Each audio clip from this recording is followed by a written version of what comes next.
से अपनी weakness find out नहीं कितना कर लिया है, हम उनके ऊपर बात करना स्टार्ट करें। उसके साथ-साथ में कल हम स्पेसिफिक टॉपिक के ऊपर डिस्कस करेंगे। प्रैक्टिकल टॉपिक होगा। कल मैं आपके साथ डिस्कस करूँगा surgical balance, surgical weight, and surgical PT level जो आपने वेट होल्ड करें। क्योंकि हमारे पास पीटी टाइप्स एंड उस पर हम लोग आपको दिखाऊंगा कैसे होल्ड हैंडलिंग करना है, कैसे आप यूज़ करते हैं, लगाते हैं, दिखाते हैं कि इनको सही से होता है, क्या क्या होता है, सब सारा हमने डिस्कस करेंगे। ये पूरा प्रैक्टिकल टॉपिक था। आप लोग भी इसमें पार्टिसिपेट करेंगे, आप लोग भी इसे यूज़ करेंगे और अपने आप को यहाँ पे सवाल लास्ट जो है पहले हो सकते हैं बाद में हो सकते हैं कि सही है तो ऑनलाइन पहले वाली क्लास नहीं है और जो कि पहले क्लास होगा कि नहीं होगा अगर बाद में किसी वजह से हमारी इंडियन नहीं कि उससे पहले क्या होगी क्लास होगी फिर उसके बाद टेस्ट होगा इसके साथ में जो भी टॉपिक में बात तो आपको पढ़ाऊंगा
आना पड़ेगा ऐसे तो आप ऑब्वियस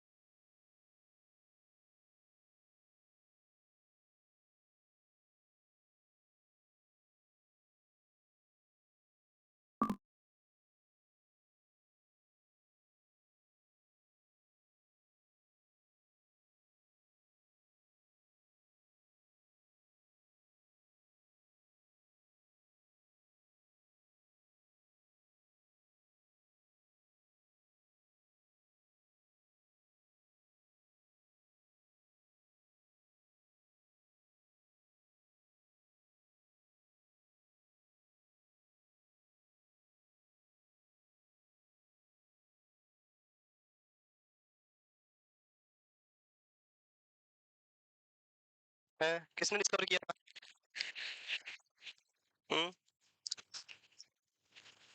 है वाटसन एंड क्रिक पढ़ाई नहीं कर जाके है क्यों? अभी तो आए हो फ्रेश फ्रेश है, अभी तो पढ़ना है ना। अभी आए हैं, अभी भी नहीं पढ़ रहे हो आप लोग? क्यों पीछे क्यों शिफ्ट हो गए? हैं पुराने हो गए तो पीछे नहीं आगे, ऐसा सिस्टम है क्या कुछ? है यस पीछे आज ही आए हो? कोई है जो आज ही आया है? अच्छा कोई नहीं जो आज ही आया है। मेरी क्लास में आज ही आया, कल आगे एक है जो फर्स्ट क्लास पढ़ी थी उसके बाद। ओके दो तीन नए आए हैं, वेरी गुड। तो भाई पढ़ाई स्टार्ट करो, कब पढ़ोगे फिर बाद में? पढ़ा है आपने? है पढ़ के आए? क्या पढ़ा? कौन सा क्वेश्चन पूछे बताओ। विलियम ने क्या किया था? है जेनेटिक टर्म था वो किसने दिया था? विलियम ने। Okay what is inversion of chromosome? Inversion पढ़ाया था? इन्वर्जन इन्वर्जन ऑफ क्रोमोसोम्स पढ़ा था हमने? क्या होता है? देखो देखो क्या लिखा है, देखो कोई बात नहीं, इसमें चेक कर लो अपने क्या जा रहा है। इन्वर्जन यानी क्या, मीनिंग क्या हुआ देखो ना, उसको देख के बताओ क्या लग रहा है आपको। हिंदी में बोल दो, इंग्लिश में नहीं समझ आ रहा था। यहाँ पे क्या लिखा है? ए बी सी, इधर क्या लिखा है? सी बी ए। तो इन्वर्जन यानी उल्टा हो जाना, सीक्वेंस चेंज हो जाना, अपोजिट हो जाना, that is known as inversion. चलो स्टार्ट करें नेक्स्ट आगे। सो भाई पढ़ने आप ही को करनी है, मेरे पढ़ने से कुछ होना ही नहीं है। मैं कितना भी पढ़ लूं उससे कुछ होने वाला नहीं है। पढ़ाई किसको करनी पड़ेगी? आपको, तभी रिजल्ट आपको मिलेगा। मैं पढ़ूंगा तो मेरा रिजल्ट आएगा और मुझे रिजल्ट की रिक्वायरमेंट नहीं है, मुझे कौन सा एग्जाम देना है, यस और नो। तो इसीलिए डेली क्या करो, पढ़ाई करो, बहाना नहीं चलेगा कि सर क्लास नहीं थी इसलिए नहीं पढ़ा या ऐसा था। मैंने बोला मैं तो कभी भी आ सकता हूँ, मैं ओपन हूँ, कभी भी आ जाऊंगा मैं, और वीक में एक दो बार तो आ ही जाऊंगा, डोंट वरी। तो इसलिए नोटबुक तो हमेशा कहाँ रखनी है, बैग में साथ में रखनी है कम से कम मेरी तो। जेनेटिक्स की हम बात कर रहे थे, बेसिक हमने डिस्कस किया था लास्ट क्लास में। आज हम बात करेंगे इंपोर्टेंट जो है सेल डिवीजन जो हम डिस्कस कर रहे थे उसके बारे में, और दो टाइप का सेल डिवीजन जिसकी हम बात करेंगे आज, माइटोसिस एंड मियोसिस। माइटोसिस के बारे में जब क्वेश्चन आ जाए तो सिंपल सा आंसर है, किस टाइप की सेल में माइटोसिस देखने को मिलता है। दो टाइप की सेल हमने पढ़ी थी, क्रोमोसोम्स, दो टाइप के क्रोमोसोम, ऑटोसोम एंड एलोसोम। तो किसमें आपको माइटोसिस देखने को मिलेगा, ऑटोसोम के अंदर, एंड सेक्स क्रोमोसोम में मियोटिक डिवीजन आपको देखने को, मियोसिस देखने को आपको मिलेगा। तो उन्हीं के बारे में आज हम डिटेल में पूरा डिस्कस करेंगे, डिटेल में उनकी स्टडी करेंगे। तो स्टार्ट करें। यस, आपके कोई डाउट है तो आप पूछ सकते हैं। अरे इसको संभाल के रखो, होमोजाइगस हेटेरोजाइगस,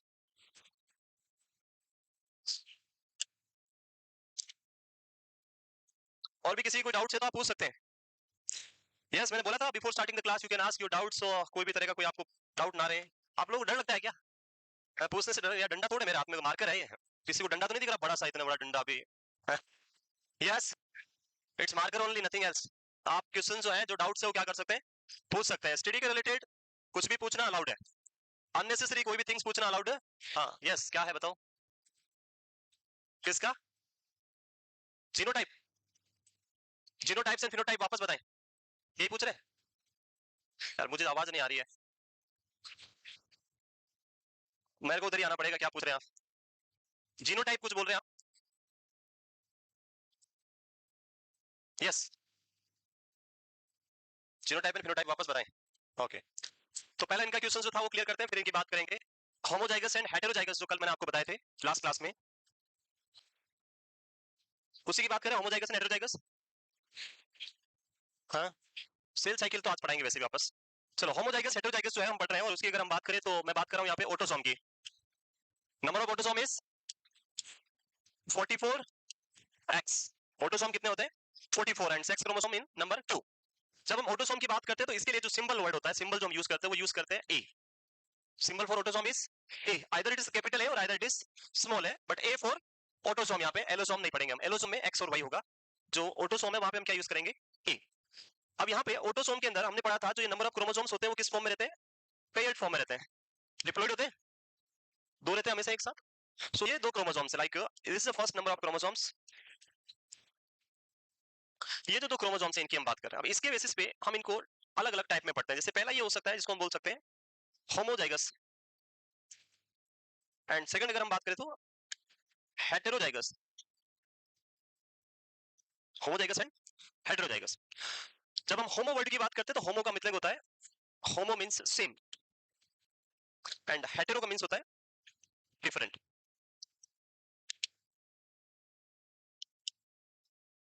जो ये दो कॉपी है जिनकी, या क्रोमोसोम्स की जो दो कॉपी है, इन दोनों को आप चेक कर रहे हैं। If these two copy of chromosomes are similar to each other, then it is known as homozygous. जैसे मैं यहाँ पे इसके नेम के बेसिस पे अगर चले, if it is A and this is also a, तो दोनों क्या है, एक दूसरे से सेम है, मेल मैच कर रहे हैं, सिमिलर है, तो इसको हम क्या बोलेंगे, होमोजाइगस। तो यहाँ पे मैं क्या लिख सकता हूँ, A and A both are homozygous to each other. और इफ इट इज ए, अब इसको होमोजाइगस बनाना है तो क्या चाहिए, यहाँ पे भी ए चाहिए। अगर यहाँ पे कैपिटल ए होगा तो अलग अलग हो जाएंगे, तो इनको भी हम क्या बोलेंगे, homozygous to each other. So there are two example of homozygous in autosome, one is both are capital A और second one is both are small A. तो ये किस में आएंगे आपके, होमोजाइगस।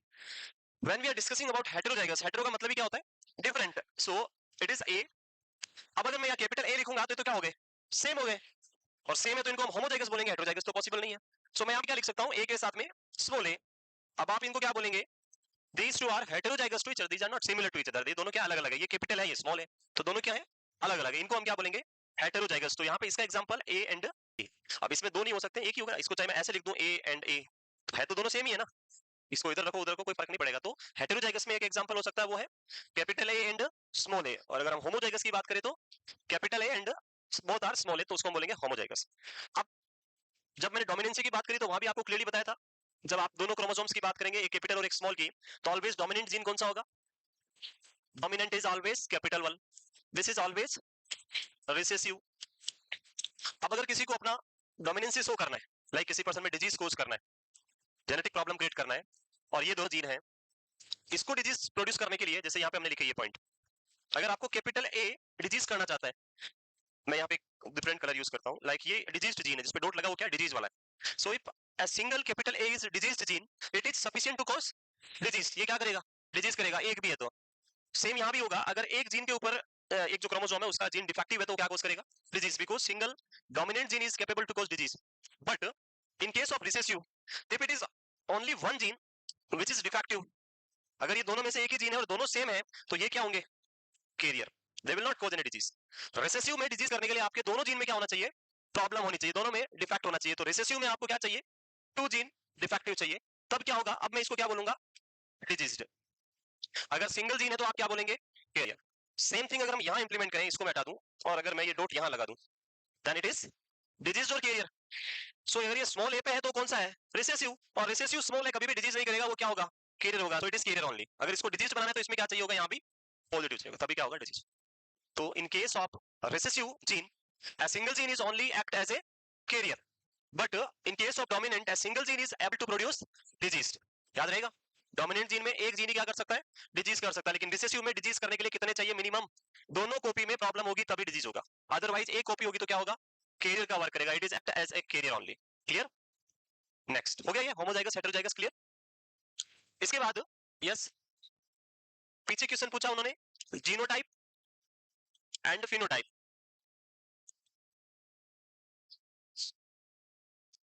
चलिए मैं एग्जांपल ले रहा हूं, जैसे like this is the copy of gene, ये एक जीन की कॉपी है। जस्ट इनको नंबर दे देते हैं, it's number of 19 number. Just मैं एग्जांपल ले रहा हूं कि इट्स 19 नंबर, 23 टोटल जीन है, उनमें से ये कौन सा है? 19 नंबर क्रोमोसोम्स है एंड डिप्लॉइड फॉर्म में है। This 19 number chromosome is responsible for your I colour. 19 number gene क्या है? किसके लिए रिस्पांसिबल है? आई कलर के लिए। नाउ ये 19 नंबर जीन जैसे ही अपने पैरेंट से किसमें ट्रांसफर होगा? नेक्स्ट ऑफस्प्रिंग फीटस के अंदर जाएगा और फीटल का ग्रोथ होगा, उसकी आईज फॉर्म होगी। According to the genetic information, ये 19 नंबर जीन क्या करेगा? बच्चे में जाके उसकी आंखों को क्या प्रोड्यूस करेगा? कलर देगा। एंड नाउ लाइक इस बच्चे का जो बर्थ होता है उसमें आपने देखा इसके बच्चों की आंखों का कलर कौन सा था? Brown colour. जस्ट एग्जांपल दे रहा हूं मैं, ब्राउन कलर था। ये इसको छोड़ दो, ये दोनों समझ में आ रहा है मैं क्या कह रहा हूं? There is a gene which is number 19 in our body, that is response, just an example, and that is responsible for the colour of eye. Now जब ये जीन ट्रांसफर होगा नेक्स्ट ऑफस्प्रिंग के अंदर या फीटस के अंदर, तो वो बॉडी में जाके क्या प्रोड्यूस कराएगा? उसकी आईज में कलर प्रोड्यूस करेगा। अब ये कलर ब्राउन है। इन सम अदर इंडिविजुअल्स, दूसरे बच्चे में आपने देखा उसमें कलर कैसा था? ब्लैक कलर था। किसी अदर दूसरे बच्चे में आपने देखा उसकी आई का कलर क्या था? ग्रीन था। किसी और बच्चे में आप गए और उसका देखा तो कोई और कलर आया। सो ये जो डिफरेंट डिफरेंट कलर आ रहे हैं, इसके लिए रेस्पॉन्सिबल जीन कौन है? यहाँ इस एग्जांपल में gene number 19 which is responsible for the color of your eyes. This gene which is responsible for producing the color of eye, that is the genotype of that person body, उस body का genotype है जिसकी वजह से क्या आ रहा है? Colour आ रहा है। एंड ये जीन जब उस बॉडी में ट्रांसफर होकर उसका इंपैक्ट दिखाता है, जिसके लिए इस जीन को बनाया गया था, वो आपकी बॉडी में उसका जो इंपैक्ट आपको दिखाई देता है और जो आप ऑब्जर्व कर सकते हैं। You are not able to observe this copy. इसको तो आप देख नहीं सकते, आप बता सकते हैं मेरी कॉपी अंदर से 23 यहाँ है, इसकी वजह से ये बता सकते हैं क्या हम? उसके लिए आपको पूरा जेनेटिक इंजीनियरिंग करना पड़ेगा और आपको with the help of microscope and पूरी स्टडीज करेंगे तब पता चलेगा कि ये जेनेटिक जीनोम ये है, इसमें आईज के लिए ये जीन रिस्पांसिबल है, हेयर के लिए ये जीन रिस्पांसिबल है, इसके लिए ये जीन रिस्पांसिबल है, वो सारा पता चलेगा with the genetic engineering biology के साथ में। लेकिन ये जो मैंने लिखा नीचे, ये सारे आपके क्या है? ऑब्जर्वेबल फीचर्स है, या जिसको हम बोल सकते हैं ऑब्जेक्टिव डाटा, जो आप बोलते हैं, जिसको आप ऑब्जर्व करके बता सकते हैं कि इसके हेयर का कलर ब्लैक है, that is the phenotype of that person. But वो ब्लैक कलर किस जीन ने प्रोड्यूस किया? मान लीजिए 10 नंबर के जीन ने किया, तो that is the genotype of that person. Yes, पीछे समझ में आ रहा है क्या दोनों का meaning? Genotype and phenotype. Genotype का मीनिंग जो मैं बोल रहा हूं कि जिसको आप देख रहे हैं, मेरे हेयर का कलर आप देख पा रहे हैं, ब्लैक कलर है, तो ये जो ब्लैक कलर है, this is phenotype of my body, hair colour. लेकिन ये ब्लैक कलर कौन से जीन ने प्रोड्यूस किया उसको आप देख सकते हैं? You are not able to see that number of gene. उसको देखने के लिए आपको जेनेटिक्स अंदर जाना पड़ेगा, जेनेटिक जीन निकाल के आपको स्टडी करनी पड़ेगी, तब पता चलेगा वो क्या है मेरा जीनोटाइप। तो there are two condition, one is genotype and one is phenotype. Genotype responsible gene and phenotype due to that responsible gene, जो बॉडी के ऊपर ऑब्जर्वेबल सिम्टम्स साइन जो आपको दिख रहे हैं उनको हम क्या बोलते हैं? फिनोटाइप। तो जो बाहर से दिख रहा है ये सारा फिनोटाइप है, लेकिन ये हुआ किसकी वजह से? उस जीन को हम क्या बोलेंगे? मेरा जीनोटाइप। क्लियर? नेक्स्ट, और कोई?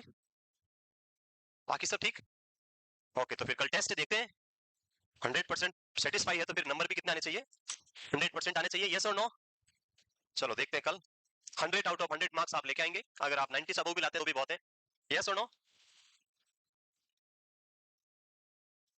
चलें आगे मूव करें। सो आज हम बात करेंगे, एक क्वेश्चन इन्होंने पूछा था, क्या पूछा था? Cell cycle. किसना? हाँ, सेल साइकिल। तो सेल साइकिल हमने बात किया था, सेल साइकिल का मतलब होता है जब सेल को क्या करना है, growth and development. Growth and development means दो टाइप से हो सकती है। एक तो जो हमारी फिजिकल ग्रोथ एंड डेवलपमेंट होती है, बच्चा बॉर्न होता है तब इतना सा और फिर वो एक एडल्ट ह्यूमन बीइंग बनता है, वो पूरा उसका बॉडी का ग्रोथ है, फिजिकल ग्रोथ है, एक तो वो ग्रोथ एंड डेवलपमेंट। एक हम बात करते हैं कि like due to any mechanical और किसी भी अदर वजह से जो ट्रॉमा होता है, इंजरी होती है, और वहां पे जो आपको टिश्यू की रिक्वायरमेंट है, दैट इज सेकंड ग्रोथ। यहाँ पे मेरा इंजरी हो गई, उसको रिपेयर करने के लिए, हीलिंग करने के लिए टिश्यू चाहिए, दैट इज ग्रोथ। एक है जो लाइफ जो डेली बेसिस पे आप देख रहे हैं फिजिकल ग्रोथ जो हो रही है, छोटे बच्चे से आप बड़ा एडल्ट बन गया पर्सन, तो वो जो ग्रोथ है उसको हम क्या बोलेंगे, फिजिकल ग्रोथ। तो ये जो ग्रोथ एंड डेवलपमेंट होती है, इसके लिए आपको सेल को क्या करना पड़ेगा, अपने आप को डिवाइड करना पड़ेगा, तभी तो नंबर बढ़ेंगे। 1 से 2, 2 से 4, 4 से 8, 8 से 16, तभी तो आपके सेल नंबर बढ़ेंगे, और नंबर बढ़ेंगे तभी क्या होगा, जो ग्रोथ एंड डेवलपमेंट है वो आपको देखने को वहां पे मिलेगा। सो ये सेल का जो डिवाइड हम बात करें, या डिवीजन या सेल की जो डिवाइडेशन अपन बात करें, ये डिवाइड करने के लिए सेल के लिए हमने क्या बना रखा, स्पेशल साइकिल। सेल को एक सेल से दो सेल बनाने के लिए जो स्पेसिफिक प्रोसेस है उसी का नाम क्या रखा है, सेल साइकिल। तो अगर पूछे कि सेल साइकिल में क्या होता है, तो सेल साइकिल में एक सेल से दो सेल, या फिर मियोसिस की बात करेंगे तो चार सेल, वो हम आगे बढ़ेंगे। अभी माइटोसिस पढ़ेंगे तो उसमें कितनी सेल बनेगी, दो सेल। सो सेल साइकिल का सिंपल सा मीनिंग क्या है, नंबर ऑफ सेल को इंक्रीज करना। In mitosis we have two cell, जब एक सेल होगी उससे दो सेल बनेगी, और जब हम मियोसिस की बात करेंगे तो एक सेल से चार सेल बनेगी। तो ये क्या है आपकी सेल साइकिल। इस सेल साइकिल को पढ़ने के लिए आपको दो स्टेज पढ़नी पड़ेगी। पहली stage that is interphase, and second one is M phase. कल हमने बनाया था, याद होगा, जब हम इनको दोनों को इधर डालते हैं तो एक आपका इंटरफेस आ गया, जिसको मैं सिंपली लिख रहा हूं वाई फेस, एंड इधर हम लिख दिया एम फेस।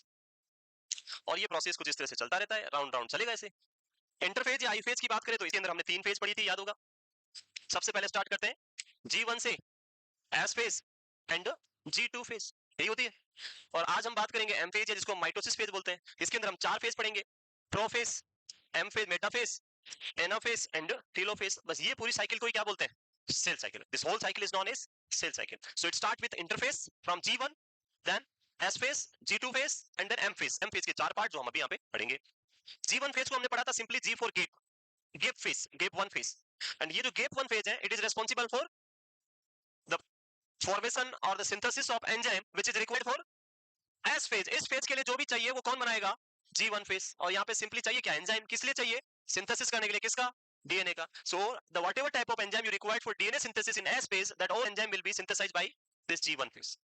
इन एस फेज जब डीएनए एंजाइम बन गया आपके पास, तो यहाँ पे डीएनए का क्या स्टार्ट हो जाएगा, सिंथेसिस स्टार्ट होगा। डीएनए अपने आप को सिंगल हेलिक्स डीएनए में कन्वर्ट करेंगे with the help of topoisomerase enzyme. तो टोपोआइसोमरेज एंजाइम किसने बनाया, G1 फेज ने। और भी अदर एंजाइम जो चाहिए वो सारे G1 बनाएगा, और अलग अलग बनेंगे, और उससे डीएनए सिंथेसाइज हो जाएगा। Now the next phase is G2 phase. यहाँ पे बन गए बहुत सारे DNA.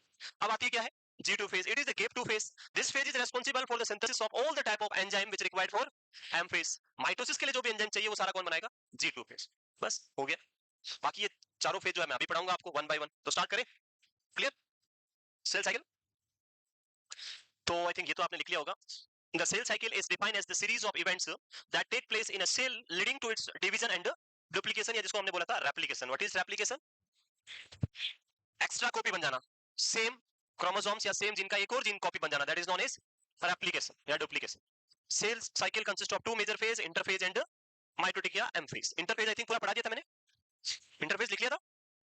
So it is the period of successive mitosis of the cell. Interphase divided into three phase, G1, S phase and G2 phase. ये लिख ली तीनों फेज।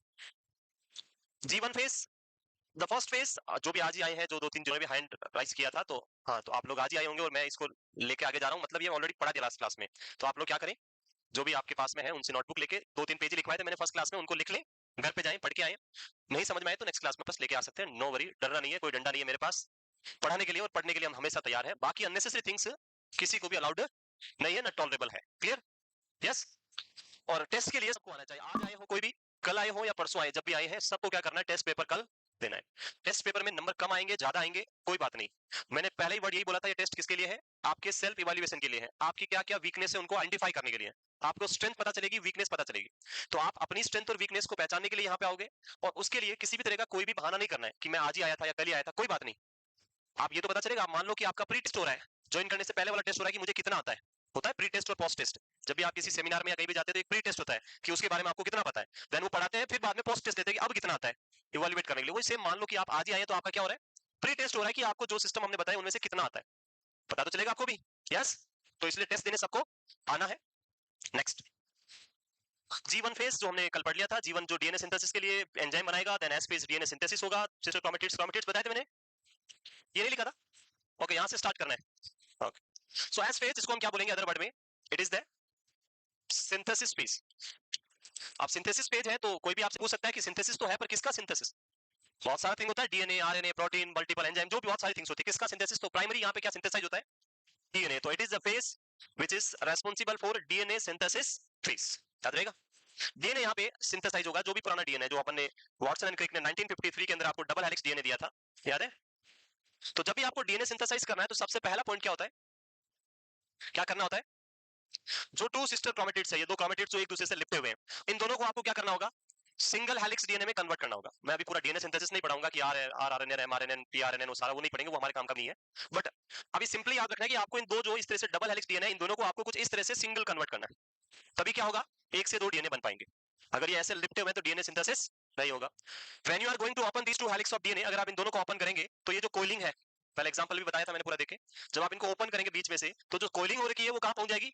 ऊपर वाले पार्ट में, टॉप एंड डाउन वाले, जैसे रस्सी होगी, रस्सी देखा होगा सबने, रस्सी को बीच में से आप ऐसे ओपन करेंगे तो जो कोइलिंग होती है वो ऊपर एंड नीचे पहुंच जाती है, और जब आप वापस उसको छोड़ते हैं वापस वो लिपट जाती है, होता है। हमें क्या करना है? इसको सिंगल करना है। अब सिंगल करने के लिए इस कोइलिंग को रिमूव करना पड़ेगा, तो आप क्या करेंगे? एक पार्ट को यहाँ से कट करेंगे और फिर जो भी कोइलिंग है उसको रिमूव करेंगे और दोनों को वापस ज्वाइन कर देंगे। और इसको करने के लिए हमारे पास कौन होता है? यहाँ पे एक एंजाइम था जिसका नाम हमने पहले भी पढ़ा है। Name of that enzyme is topo isomerase enzyme. This is a very specific type of enzyme. इसको याद रखना है, भूलना नहीं है। और this should be very happy person actually, because its work is very beautiful work. Just काटो जोड़ो, काटो जोड़ो। So this is a topoisomerase enzyme. What is the function of this enzyme? In one hand it is having a scissor, काटने के लिए scissor है, तो ये क्या करेगा? इसके एक हेलिक्स को कट करेगा, जो भी कोइलिंग है उनको क्या करेगा? रिमूव करेगा। And in other hand it is having glue बोतल और गन, ग्लू बोतल आती है ना, वो रखा है इसमें। सो जैसे ही ये पॉजिटिव सुपर कोइलिंग खत्म होगा, वापस दोनों क्या करेगा? पेस्ट कर देगा, और ऐसे सिंगल हेलिक्स लॉन्ग आपको सिंगल डीएनए मिल जाएंगे, और उससे हम क्या कर सकते हैं? नया डीएनए बना सकते हैं। तो ये एंजाइम कौन है? याद रखना है, डीएनए सिंथेसिस में बहुत इंपॉर्टेंट रोल प्ले करता है। इसका नाम है टोपो आइसोमरेज एंजाइम। क्लियर? तो यही हमें पढ़ना है। जो यहाँ पे पहला पॉइंट लिखा हुआ है कि the S phase start with DNA synthesis when it is complete, all of the chromosomes have been replicated, that is each chromosome has two sister chromatids। जब ये फेज कंप्लीट होगा तो जितने भी क्रोमोसोम्स हैं वो सारे रेप्लिकेटेड यानी डबल हो जाएंगे। हमारे पास टोटल 46 नंबर ऑफ क्रोमोसोम्स हैं, and they will replicated and they will have double double number of 46 chromosome, दो दो हो जाएंगे सारे।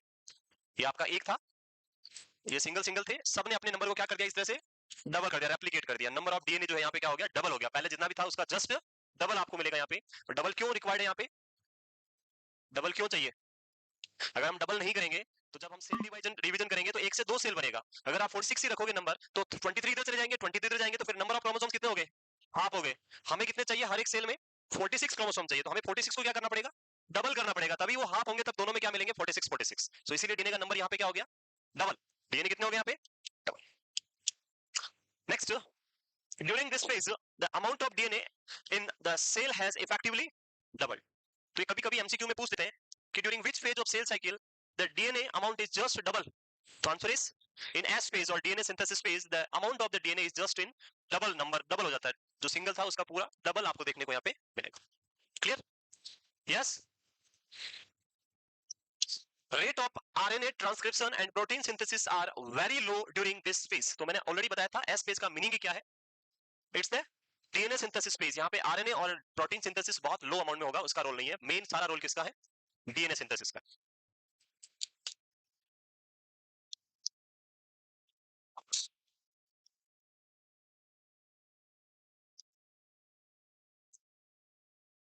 देख लिया? एस फेज क्लियर है? First one is G one phase, हमने पढ़ा था कल यस्टरडे। जी वन फेज जो गेप वन फेज था उसका पर्पस क्या था? डीएनए सिंथेसिस के लिए जो भी एंजाइम्स रिक्वायर्ड है उनको सिंथेसाइज करना, that is the purpose of our gap one phase.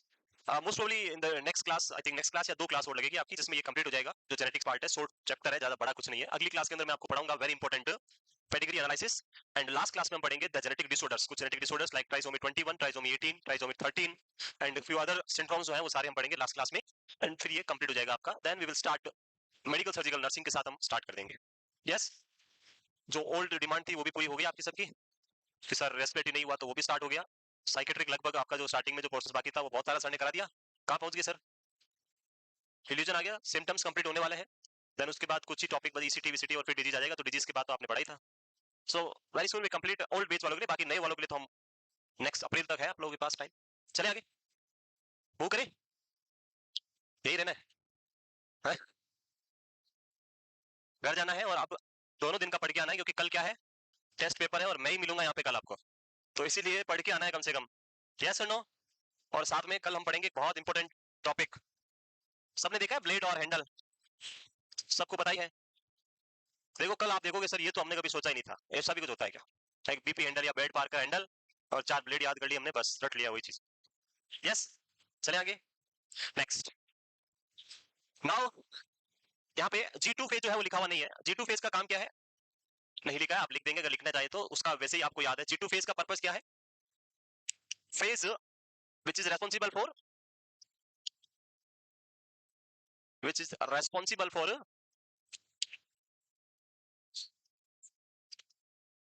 synthesis of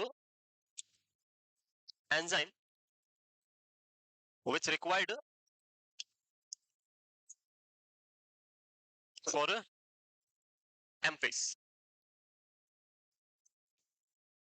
ये विच है ना, ये तो आई थिंक आपको पता ही होगा, जब हम ऐसे ऊपर लगाते तो विथ, नीचे लगाते तो विच। नेक्स्ट वेरी इंपॉर्टेंट फेज, बिल्कुल कल आपका भी टेस्ट होगा, जितने भी ऑनलाइन देख रहे हैं, जो भी ऑनलाइन वॉच कर रहे हैं क्लास, तो आप लोगों ने भी अभी नया बैच ज्वाइन किया होगा, सो जो भी ऑनलाइन देख रहे हैं, ऑफलाइन पढ़ रहे हैं, सबका ट्यूसडे को टेस्ट पेपर होगा, ऑनलाइन वालों का ऑनलाइन पेपर होगा, ऑफलाइन वालों का ऑफलाइन पेपर होगा, ओमार बेस्ट। और उसके साथ साथ में आपका एक क्लास भी हम कल कनेक्ट करेंगे, प्रैक्टिकल क्लास होगा, तो स्टार्ट करें आगे next. The very important phase in cell cycle, that is M phase। एक बार क्वेश्चन आया था, which of the following is the correct sequence, ये हटा दे, ये हटा दूं, which is the correct sequence of phases of cell cycle, और उसमें ऑप्शंस थे A M G1 G2 and S, B M G1 S G2 C G1 S M G2 and G1 S G2 and M, which is the correct sequence of phases of cell cycle। I think A तो हो नहीं सकता है और ये भी हो नहीं सकता है, अब दो ऑप्शन है, दिस वन और दिस वन, 2 और 4, क्योंकि आप डी बोलोगे मैं बता दूंगा तो बोलोगे नहीं हम तो बी कह रहे थे सर, डी नहीं कर रहे थे, सो 2 और 4, 4 ये नहीं है। सो ऑलवेज रिमेंबर पहले क्या होगा, प्रोटीन सिंथेसिस होगा, फिर उसके बाद उनमें माइटोसिस होकर सेल डिवाइड होगी, पहले सेल डिवाइड होकर बाद में कैसे प्रोटीन सिंथेसिस होगा, अभी तो मैंने बताया था। सो सबसे पहले ये तीनों फेज होगा, देन उसके बाद क्या आएगा, M phase. So right sequence is option number D. Now the last phase mitosis और एम फेज। माइटोसिस फेज की बात करें या एम फेज की बात करें, तो यहाँ पे पहला जो पॉइंट आता है वो आता है नंबर ऑफ सेल, जो है ये एक सेल है और इससे कितनी सेल बन जाएगी आपके, 2 आइडेंटिकल डॉटर सेल होगी, there are 2 identical daughter cell, identical का मतलब बोथ आर सेम, हूबहू similar to each other, and daughter cell है क्योंकि ये पेरेंटल सेल से बनी है तो ये डॉटर सेल होगी। नंबर ऑफ क्रोमोसोम्स की बात करेंगे तो everyone has 23 pair of chromosomes, दोनों में कितने होंगे 23 पेयर्स या 46 नंबर ऑफ क्रोमोसोम्स आपको दोनों में देखने को मिलेंगे। और ये डिवीजन हमें कौन से टाइप की सेल में देखने को मिलेगा, ऑटोसोम्स और एलोसोम, ऑटोसोम। तो स्टार्ट करते हैं mitosis. Mitosis is the final phase of cell cycle in which 2 identical total cells are produced. तो ये पहला एमसीक्यू बनता है जो आपको पूछ सकता है कि माइटोसिस में कितनी सेल बनती है, answer should be 2 number of daughter cell, identical daughter cell यहाँ पे आपको देखने को मिलेगी। ऑप्शंस होता है 1 2 3 4, तो माइटोसिस में आंसर क्या देना है, 2 सेल आपको यहाँ देखने को मिलेगा। माइटोसिस कंप्लीट करने के लिए आपको यहाँ पे 2 पार्ट हम इसके करते हैं, 2 पार्ट्स जो हम यहाँ देखते हैं। फर्स्ट पार्ट में एम फेज होगी, उसमें 4 पेज हम पढ़ेंगे, और दूसरा हम पढ़ेंगे साइटोकाइनेसिस जो इसी का पार्ट होता है। Mitosis is defined as the process of somatic cell division. So somatic cell division किसमें होगा, तो सोमेटिक, सोमा मींस क्या होता है, soma is related to body, ये जो बॉडी आपकी जो दिख रही है आपको, ये पूरी बॉडी सेल से बनी है, ये सारा उसका पार्ट है सोमेटिक सेल का। और सोमेटिक सेल कौन सी है, ऑटोसोम्स और allosome, autosome. Somatic cell division to form 2 identical daughter cells each with the same chromosomes complement as the parental cell. जितने पेरेंट सेल में थे 46 number of chromosome same to same किसमें होंगे, आपकी daughter cell में होंगे। Pattern को हम क्या बोलेंगे यहाँ पे, डिप्लॉइड और हैप्लॉइड। अरे मैं पहले ही पढ़ा चुका हूँ, आप लोग आंसर क्यों नहीं देते हो। जब हम ऑटोसोम्स की बात करते हैं तो ऑलवेज पैटर्न इज डिप्लॉइड, जब हम एलोसोम की बात करेंगे तब पैटर्न होगा हैप्लॉइड।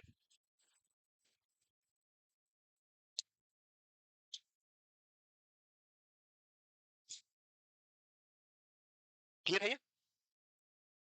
यस, मूव करें। Now we have number of phase की बात करें तो टोटल 4 फेजेस आपको यहाँ पे देखने को मिलेगी, prophase, metaphase, anaphase and telophase. And इनमें क्या डिफरेंसेस होता है वो सिंपली आपको यहाँ पे याद रखना है।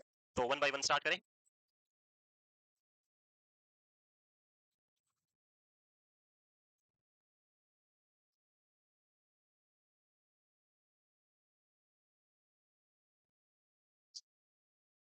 मूव करें। लिख लिया? अरे लिखने में बहुत टाइम लगाते हो आप लोग। हो गया?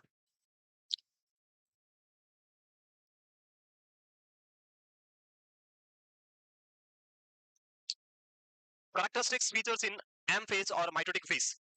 The first one is it produces two genetically identical daughter cell which having complete set of genetic information.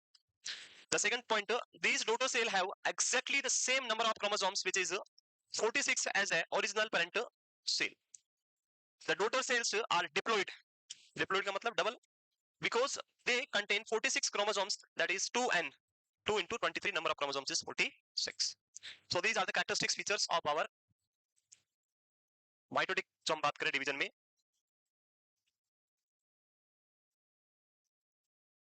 Yes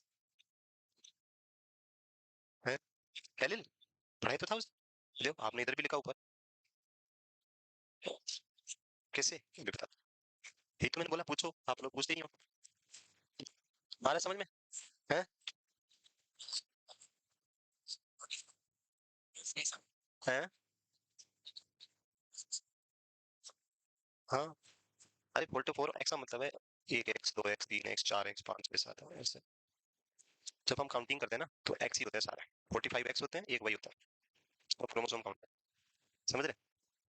total 46 होते हैं, उनमें 45x होते हैं, एक वही होता है। अगर मेल है तो फीमेल है तो उसमें सारे x होते हैं 46। तो क्रोमोसोम 44 हो गए।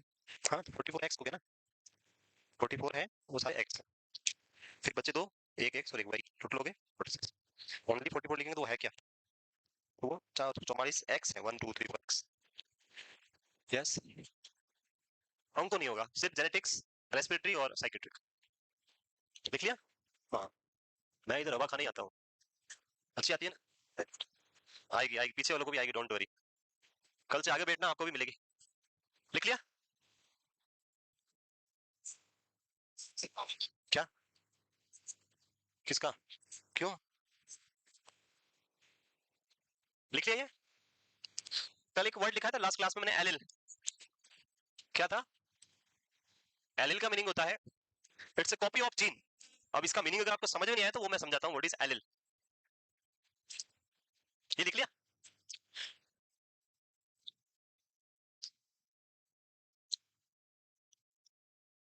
एलिल सिंपल वर्ड में तो इसका मीनिंग क्या है? Copy of gene. जैसे हम कोई भी एक जीन लेते हैं, like this is the gene A. अब इस जीन की हम डिफरेंट डिफरेंट कॉपी बनाते हैं। जैसे आपके पास नोट्स है, उसकी फोटो कॉपी करते हैं, सेम वैसा ही कॉपी है ये, it's a copy of gene. जैसे मैंने बनाई इसकी different different copy, A1 A2 A3 A4, ये सारी क्या है? कॉपी है किसकी? इस जीन ए की। तो हम इसको क्या बोलेंगे? This A1 A2 A3 A4 are the allele. किसके एलिल है? जीन ए के। यहां तक क्लियर? जीन ए की बात करें, इसका वर्क क्या, what is the function of this gene A? कोई भी एक फंक्शन हम बात करें, like this gene A is responsible for skin colour. किसके लिए है? स्किन कलर के लिए है। अब ये इसके एलिल क्या करेंगे? ये A1 A2 A3, तो ये चारों क्या करेंगे? स्किन को कलर प्रोड्यूस करवाएंगे। बट A1 जो है, it may be possible it will give different colour, like it will give है फेयर कलर, गोरा होगा पर्सन अगर उसमें A1 कॉपी आएगा। अगर किसी में A2 कॉपी आएगा तो डार्क होगा, जस्ट एग्जांपल। इफ A3 होगा तो जस्ट फॉर लाइक ब्राउन होगा। सो ये सारे क्या है? कलर है, स्किन के कलर। और कौन प्रोड्यूस करवा रहा है? Gene A. बट लाइक अगर एक ही जीन होता ए और ये एक ही कलर देता स्किन कलर की, लाइक ये जीन ए है और इसका वजह से सिर्फ एक ही कलर आएगा, फेयर कलर ही आएगा, तो सब में कौन सा जीन होता? ए ही होता। और सबके कलर कौन सा होता? फेयर कलर होता। लेकिन उसकी क्या बना दी हमने? डिफरेंट डिफरेंट कॉपीज बना दी। और डिफरेंट कॉपी बनाने से क्या हो गया? अलग अलग पर्सन में अलग अलग कलर आ रहा है, बट फंक्शन तो कलर का ही कर रहा है वो। A1 अलग कलर दे रहा है, A2 अलग, A3 अलग, A4 अलग। सो इसी वजह से डिफरेंट डिफरेंट पर्सन के अंदर हर एक कैरेक्टरिस्टिक्स जो आपको डिफरेंट मिलती है, और वो डिफरेंट कैरेक्टरिस्टिक्स प्रोड्यूस करने के लिए रेस्पॉन्सिबल कौन है? Allele of gene. अदरवाइज सब सेम जैसे होते हैं, सब में 46 क्रोमोसोम, सब सेम, सबका कलर एक जैसा, फेस एक जैसा, सब कुछ सेम सेम होता, पता ही नहीं चलता ये राम है श्याम है। फिर डिफरेंशिएट नहीं कर पाते हम, तो उसको डिफरेंशिएट करने के लिए आपने क्या बनाया, जीन की अलग अलग कॉपी बनाई, एलील बनाई, और उनको अलग अलग रेस्पॉन्सिबिलिटी दी कि आप कलर ही दोगे लेकिन आप ये कलर दोगे, तो उसकी बॉडी में जाके वो वाला कलर देगा, तो उसका शेप ऐसा बनाएगा, किसी का ऐसा बनाएगा, अलग अलग, तो ये क्या है, एलील। क्लियर, चलो नेक्स्ट। हाँ, ये माइटोसिस, माइटोसिस की हम बात कर रहे थे, इसमें भी इनको थोड़ा डाउट लग रहा है, इसको भी क्या है बता देते हैं आपको। माइटोसिस क्या है, माइटोसिस, व्हाट इज माइटोसिस और एम फेज। तो अभी हमने बोला डीएनए सिंथेसिस हो गया, डीएनए सिंथेसिस हुआ, सॉरी सिंथेसिस, ये जैसे एक सेल है, इसमें नंबर ऑफ क्रोमोसोम्स कितने हैं, 46 है, डीएनए सिंथेसिस होने के बाद नंबर कितने हो गए, जस्ट डबल। ये सेल है, इसमें 46 प्लस 46 डबल हो गए। यहां तक पहुंच चुकी है किसमें, इंटरफेज में। ये सेल किसमें, जो एम फेज में सेल आएगी उसमें इस तरह की स्ट्रक्चर होगी जिसमें नंबर कितने होंगे, 46 प्लस 4 जस्ट डबल होगा आपका डीएनए। नाउ ये फेज किसमें पहुंची, अब सेल एम फेज में। अब इस सेल का एम फेज में फंक्शन क्या है, एम फेज इस सेल के साथ क्या करेगा, तो सिंपल सा काम है, एम फेज इस सेल को क्या करेगा, ऐसे दो सेल में डिवाइड कर देगा, एक में कितने हो गए 46, दूसरे में भी 46, this is only the M phase. M phase का मतलब क्या है, एक सेल को दो सेल में डिवाइड करना। जब आप एक सेल को दो सेल में डिवाइड करेंगे, नंबर ऑफ क्रोमोसोम्स कितने होने चाहिए, 46 होने चाहिए जो पेरेंट्स में थे। मेरी सेल, आपकी सेल, किसी भी पर्सन की सेल आप देखोगे उसमें कितने क्रोमोसोम्स है, 46 है। तो जो डॉटर सेल होगी उसमें भी माइटोसिस में कितने क्रोमोसोम्स होने चाहिए, 46 होने चाहिए। This is the characteristics of mitosis division. Mitotic division का कैरेक्टरिस्टिक्स क्या होगा कि जो नंबर ऑफ क्रोमोसोम्स आपके पेरेंटल सेल में थे उतने के उतने ही आपको किसमें मिलेंगे, डॉटर सेल में मिलेंगे। और ये कैसे डिवीजन होता है वो हम पढ़ेंगे अभी 4 फेज में, prophase, anaphase, prophase, metaphase, anaphase and telophase. कैसे डिवाइड होगी, कैसे ये इधर उधर जाएंगे, वो हम किसमें पढ़ेंगे अभी, इन चारों स्टेजेस के अंदर। स्टार्ट करें। और ये डबल हो गया, इधर 46 इधर 23 एन है, और ये भी 23 एन है, इसलिए हम इसको क्या बोलते हैं, डिप्लॉइड। डबल डबल है इसलिए, अगर ये सिंगल होता ओनली 23 होता तो इसको हम क्या बोलते हैं, हैप्लॉइड। चलिए नेक्स्ट, यहां तक हो गया। Next, time. जब हम सेल साइकिल की बात करते हैं और टाइम की बात करते हैं सेल साइकिल के, सेल साइकिल में कितने पार्ट थे, दो पार्ट थे, एक था आपका इंटरफेस एंड दूसरा था आपके पास एम फेज। ये इंटरफेस देन एम फेज, और ये पूरा क्या हो गया आपका सेल साइकिल। सो ये जो सेल साइकिल होती है, लाइक इसके पास जितना भी टाइम है उसको हम लिख देते हैं 100%। जो टाइम है इसके पास जितना भी हम 100% मानते हैं, मान लीजिए 60 मिनट के लिए चलता है प्रोसेस, 1 घंटे के लिए सेल साइकिल चलता है। If this cell cycle is running for 1 hour, मेरी बॉडी में आपकी बॉडी में 1 घंटे के लिए हो रहा है, अगर ये, इसमें से इंटरफेस कितने टाइम के लिए होगा और एम फेज कितने के लिए होगा, ये हमें यहाँ पे डिस्कस करना है, देखना है। सो 60 मिनट्स जो टाइम है उसमें से अगर हम इसको डिवाइड करें तो हम इसको दो पार्ट में डिवाइड करेंगे, one is 10% and second one is 90%। M phase का सिंपल सा मीनिंग क्या है, एक सेल से दो सेल बनाना, डिवाइड करना, एक से दो सेल बनाना, that is the purpose of M phase. Interphase क्या करता है, एक सेल से दो सेल बनने के लिए उस सेल को प्रिपेयर करता है। ये क्या कर रहा है, सिंथेसिस करवा रहा है, डीएनए सिंथेसाइज करवा रहा है, उससे क्या होगी, एक से दो सेल के लिए वो सेल अपने आप को प्रिपेयर करेगी। अगर इंटरफेस नहीं हो रहा तो number of chromosomes DNA half ही होता, 46 ही होता, और आगे जाने के बाद वो दो पार्ट में डिवाइड हो जाता तो 23 होता, और वो सेल हमारी बॉडी में काम नहीं आती है। हमें क्या चाहिए, डिप्लॉइड सेल चाहिए, सोमेटिक सेल। सो ये प्रिपेयर करता है, प्रिपरेशन फेज है किसके लिए, डिवाइड डिवीजन के लिए, सेल को डिवाइड करने के लिए। सो ये सेल की बात करें तो यहाँ पे टाइम लगता है 90% टाइम, और सेल को डिवाइड होने में कितना टाइम लगता है, 10% टाइम। सिंपल सा प्रिंसिपल है, जितने टाइम तक सेल साइकिल रन करेगा उसमें से 90% टाइम सेल साइकिल में किसमें स्पेंड करेगी, इंटरफेज में, and only 10% time will be spend in M phase. So आपके पास टाइम कितना हमने माना था यहाँ पे, 60 मिनट, तो इसका 90% अगर हम करेंगे तो कितना आएगा, 54 मिनट्स। सो टोटल 60 मिनट्स में से 54 मिनट सेल किस में रहती है, इंटरफेस में, और वहां पे डीएनए को डबल करती है और उस सेल को हेल्दी बनाती है आगे जाके डिवाइड होने के लिए। And out of 60 minute only 10% यानी 6 मिनट, 6 मिनट के लिए सेल किसमें रहती है, एम फेज या माइटोसिस के लिए। अगर टोटल टाइम कितना है 60 मिनट्स है, तो अगर 2 आवर्स होगा तो ये अलग अलग टाइम आएगा, डबल हो जाएगा, 3 आवर होगा तो उसका 10%, 4 आवर होगा तो उसका 10%। सो ये दोनों का टाइम याद रहेगा, और इसीलिए हमने जब ऑन्कोलॉजी पढ़ा था तब मैंने बताया भी था, इन ऑन्कोलॉजी दिस टाइम पीरियड जो है ये एक्सचेंज हो जाता है, एक दूसरे उल्टा हो जाता है। In cell cycle cell spend 10% time in interphase and cell spend 90% time in M phase. So जब 10% टाइम होगा इंटरफेज में तो सेल अपने आप को मैच्योर प्रिपेयर नहीं कर पाएगी डिवीजन के लिए, इमेच्योर रहेगी। और जब यहाँ पे 90% टाइम होगा सेल को डिवाइड करने के लिए, तो सेल बहुत ज्यादा एक्सेसिव अबनॉर्मल सेल डिवीजन होगा, उससे immature excessive number of cell बनेगा, उसी को हम क्या बोलते हैं, कैंसर ग्रोथ। सो कैंसर में ये उल्टा हो जाता है, वो हम अंकों में पढ़ेंगे। अभी हम किसकी बात करें, नॉर्मल ग्रोथ की बात करें। नॉर्मल ग्रोथ में इंटरफेज में कितना टाइम होता है, इंटरफेस 90% एंड 10% टाइम किसमें होगा आपका, एम फेज में। Clear. So cell estimated 10% of cell cycle, two parts है इसके, माइटोसिस जिसमें हम पढ़ेंगे prophase, metaphase, anaphase and telophase. Simply याद रखना है, पीएम, पीएमटी होता था पहले, PMT, prophase, metaphase, anaphase and telophase, these are the four phase, and the second one is cytokinesis. तो सबसे पहले हम स्टार्ट करते हैं प्रोफेज के साथ। कभी कभी इन फेज का सीक्वेंस पूछ लेते हैं, which of the following is the correct sequence of mitosis cell division, तो ये चारों सीक्वेंस याद रहेगा, prophase, metaphase, anaphase and steel office, और इनमें क्या स्पेसिफिक होता है वो हम वन बाय वन यहाँ पे डिस्कस करते हैं। तो स्टार्ट करें सबसे पहले, फर्स्ट पेज इज ऑफिस।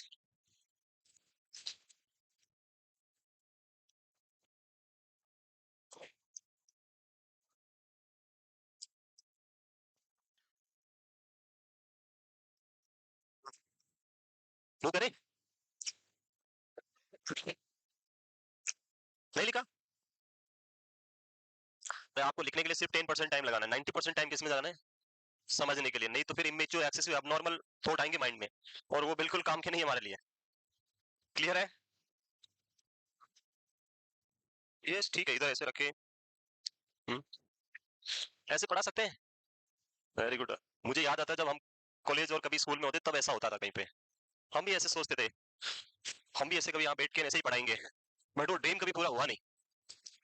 सपने जो होते हैं वो कभी पूरे नहीं होते हैं। पढ़ा ले, अरे पढ़ाने वो ऐसा टाइम नहीं है ना अभी पढ़ाने वाला, ये अभी हम पढ़ रहे हैं कुछ और टाइप का एजुकेशन लेवल जो हमारा।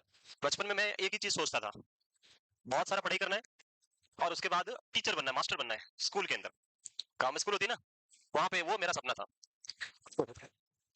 सो मास्टर बनने के लिए 10th क्लास पास किया, फिर बाद में वो गाइडेंस नहीं था, घर में कोई पढ़ा लिखा नहीं था, घर में मैं ही था, जो मैं ही हूँ, था क्या, मैं ही हूँ अभी भी जो पढ़ा लिखा हूँ। सो घर वालों को तो पता था नहीं आगे क्या होता है, और मुझे भी नहीं पता था आगे क्या होता है। सो 10th क्लास पास आउट किया, फिर 11th क्लास क्या पढ़े, तो मेरा एक फ्रेंड था, उसके मामा के वहां रहता था वो, और उसके मामा जो थे इंजीनियर थे, कोई दिल्ली गवर्नमेंट में इंजीनियर है वो, तो उन्होंने बोला इंजीनियरिंग करनी है तो उसके लिए क्या पढ़ना पड़ेगा, मैथमेटिक्स साइंस मैथ्स लेनी है। मैंने कहा ठीक है, मैं तो मैथ्स ऑलवेज फेवरेट, मैं राजी, मैं चल बिल्कुल ले लेते हैं। उसने बोला नहीं, मेरे को मैथ्स नहीं आती है, मैथ्स नहीं पढ़ेंगे। अब क्या करें, नहीं पढ़ेंगे तो बोला बायोलॉजी ले लेते हैं, और उनको बोल देंगे हमने साइंस ले ली। मैंने कहा, ये भी ठीक है, बायोलॉजी ले ली। थोड़े दिन बायोलॉजी पढ़ी, फिर बाद में उसने बोला मेरे को तो फिजिक्स भी समझ नहीं आ रही है, अब क्या करें, तो बोला चेंज करेंगे। मैं क्या करें, बोला मैं तो एग्रीकल्चर लूंगा, एक सब्जेक्ट था एग्रीकल्चर, आज भी होगा पता नहीं। मैं एग्रीकल्चर, मैं खेती तोड़ कर रही, मैं एग्रीकल्चर नहीं पढ़ूंगा, तू पढ़ ले वाली पढ़ना है। मैंने बोला तू एग्रीकल्चर में जा, मैं मैथ्स में जाता हूँ, दोनों चेंज कर लेते हैं, जब अलग अलग होना ही है तो फिर अलग हो जाते हैं। सो प्रिंसिपल के पास गए, और मेरा तो वर्ल्ड रिकॉर्ड था उस टाइम, पहली क्लास से लेके उस टाइम तक मैं कभी माताजी पिताजी या किसी को साथ लेके नहीं गया, मैं ही जाता था अकेला ही, और घर वाले आते भी नहीं थे। और प्रिंसिपल ने बोला अपने पापा को लेके आना, फिर चेंज करूंगा। पापा को रिया स्कूल में गलत करे उसके लिए लाए तो बात है, चेंज कराएंगे, उनको क्या पता चेंज कराना है क्या करना है। मैं अपने ठीक है चल रहा, चल रहे दो। सो मैं वहां से बायोलॉजी में आ गया, भटकते भटकते ओ एग्रीकल्चर में गया। बाद में 12th पास हो गया, अब सपना तो था मास्टर बनने का, लेकिन इधर बायोलॉजी पढ़ ली। अब 12th के बाद एसटीसी करना पड़ता है, या तो टीचर बनने के लिए, या बीएड करना पड़ता है। एसटीसी हो जाती है 12th पास के बाद, पहले होती थी, आजकल पता नहीं अब होती है, क्योंकि मैं उस टाइम टीचर ही बनना था तो सब ध्यान रखा था मैंने क्या क्या कर सकता हूँ। एसटीसी का एग्जाम दिया, उसमें सिलेक्शन हो गया। अब क्या करें, फिर किसी ने बोला उसमें तो सिर्फ थर्ड ग्रेड टीचर बने, 5वीं तक का मार्क्स। मैं बोला नहीं, 5वीं तक का नहीं बनना है, मेरे को तो मैथ्स पढ़ानी है, और उसके लिए तो मुझे कम से कम 10th क्लास तक का बनना है। तो बोला क्या करना पड़ेगा, बीएड करना पड़ेगा। बीएड के लिए क्या करना है, बोला ग्रेजुएशन करना पड़ेगा। क्या ग्रेजुएशन, तो बीएससी करनी पड़ेगा, चलो बीएससी करने चलते हैं। सो मैं बीएससी करने लग गया, साइंस बायोलॉजी के अंदर बीएससी कर रहा हूँ। 4 महीने हो गए कॉलेज जाते हुए मुझे, और कॉलेज एक दिन भी नहीं गया, फिर गवर्नमेंट कॉलेज में बाद में कॉलेज नहीं जाना होता है। फिर मैडम का एक दिन, मैडम या सर थे पता नहीं कौन थे, मैं तो भूल भी गया, उन्होंने एक दिन बोला कि अब सबको वो बना के लानी है बायोलॉजी में से, ये पता नहीं क्या क्या होता है, ये बनाने फोटो बनाने, पता नहीं क्या क्या फाइलें बनानी। मैं ये से फालतू काम मुझसे आज दिन तक ना हुए ना मैं करूंगा, तो क्या करें। फिर मेरे दोस्त का फोन आया, बोला तू एक काम कर, बीएससी नर्सिंग कर ले। तो ये भी ठीक है, इधर फाइलों का झंझट तो खत्म होगा। मैं पहुंच गया बीएससी नर्सिंग करने, बीएससी से कहा नर्सिंग में। सबने किसने भेजा मुझे, सब दोस्तों ने भेजा, वो सारे दोस्त आज भी भटक ही रहे। जिसने बीएससी नर्सिंग के लिए बोला वो जयपुर के किसी प्राइवेट हॉस्पिटल में काम करता है, जिसने बायोलॉजी के लिए बोला वो आज एक मोबाइल की शॉप पे बैठा है, जिसने एग्रीकल्चर किया था। मैं बीएससी नर्सिंग कर लिया, फर्स्ट ईयर में फेल हो गया, 3 सब्जेक्ट में फेल।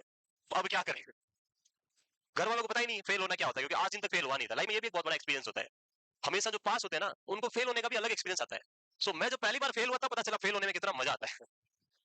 मजा इतना आया कि मैंने सब खत्म कर दिया, हॉब खत्म, सारी चीज खत्म, पढ़ाई बंद। आज से हम इलेक्ट्रिशियन वापस, मैं शॉप पे काम करना स्टार्ट। बाद में एक वो रीवैल्यूएशन होता है, वो कुछ किया नहीं किया, तो उन्होंने एक सब्जेक्ट पास कर दिया और बोला आप अगले साल जंप, मतलब उसमें पीछे नहीं बैठना पड़ेगा, आप उसके साथ दे सकते हो। तो मैंने कहा ये ठीक किया आपने, अब मैं वापस पढ़ता हूँ। फिर वापस पढ़ना स्टार्ट किया, जैसे तैसे धक्का करके वहां 4th ईयर तक पास किया उन्होंने। आता कुछ था नहीं, हम सीधा वहां 4th ईयर का एग्जाम देके पहुंच गए दिल्ली। वो भी किसने बोला, दोस्त ने। और वो दोस्त आज सेल्समैन बना हुआ है मोबाइल कंपनी में, एक वो मैनेजर है, सेल्स मैनेजर। वो ले गया दिल्ली, वहां गया। आता वहां भी कुछ है नहीं, क्योंकि इंजेक्शन कभी लगाया नहीं हॉस्पिटल में। तो वहां पे फिर लर्निंग स्टार्ट किया, प्रैक्टिकल सारा सीखा, और उसके बाद जाके कुछ काया पलट हुई यहाँ। फिर वहां पे जॉब वाली चीज जो थी कि यार वहां तो सैलरी बहुत कम मिलती है, 20,000 रुपए भी नहीं मिलते, हमें 17,000 रुपए मिलता था सैलरी का। 17,000 रुपए में क्या हो गया, हमारा तो किराया था जो निकल जाता था, खा पी के हम तो खत्म कर देते थे। लास्ट में थोड़ा बहुत कम पड़ता तो घर पे फोन करते वो डाल देते थे, ऐसे ही जुगाड़ चल रहा था। फिर सोचा घर वालों से ले लेके कब तक काम चाहेंगे, फिर मोटिवेशन आया, फिर बाद में पढ़ा, फिर भी रिजल्ट नहीं आया। उस टाइम एक दौर ऐसा था, रिजल्ट ही नहीं आता था। लाइक मतलब जब हम लिस्ट देखते हैं, जैसे सर का लिस्ट, सर का लिस्ट, हमारे सुभाष सर का लिस्ट, तो उनका बहुत बड़ा बड़ा लिस्ट होगा ऐसे।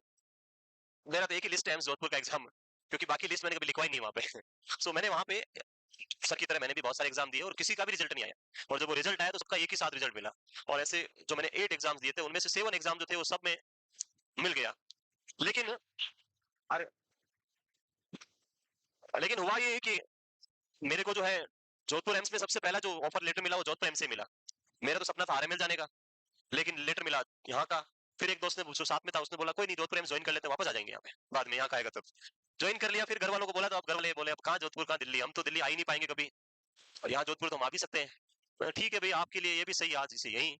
और तब से लेके आज दिन तक हम वो प्राइमरी सेकेंडरी टीचर का सपना जो है वो यहाँ पूरा कर रहे हैं आप लोगों के साथ में।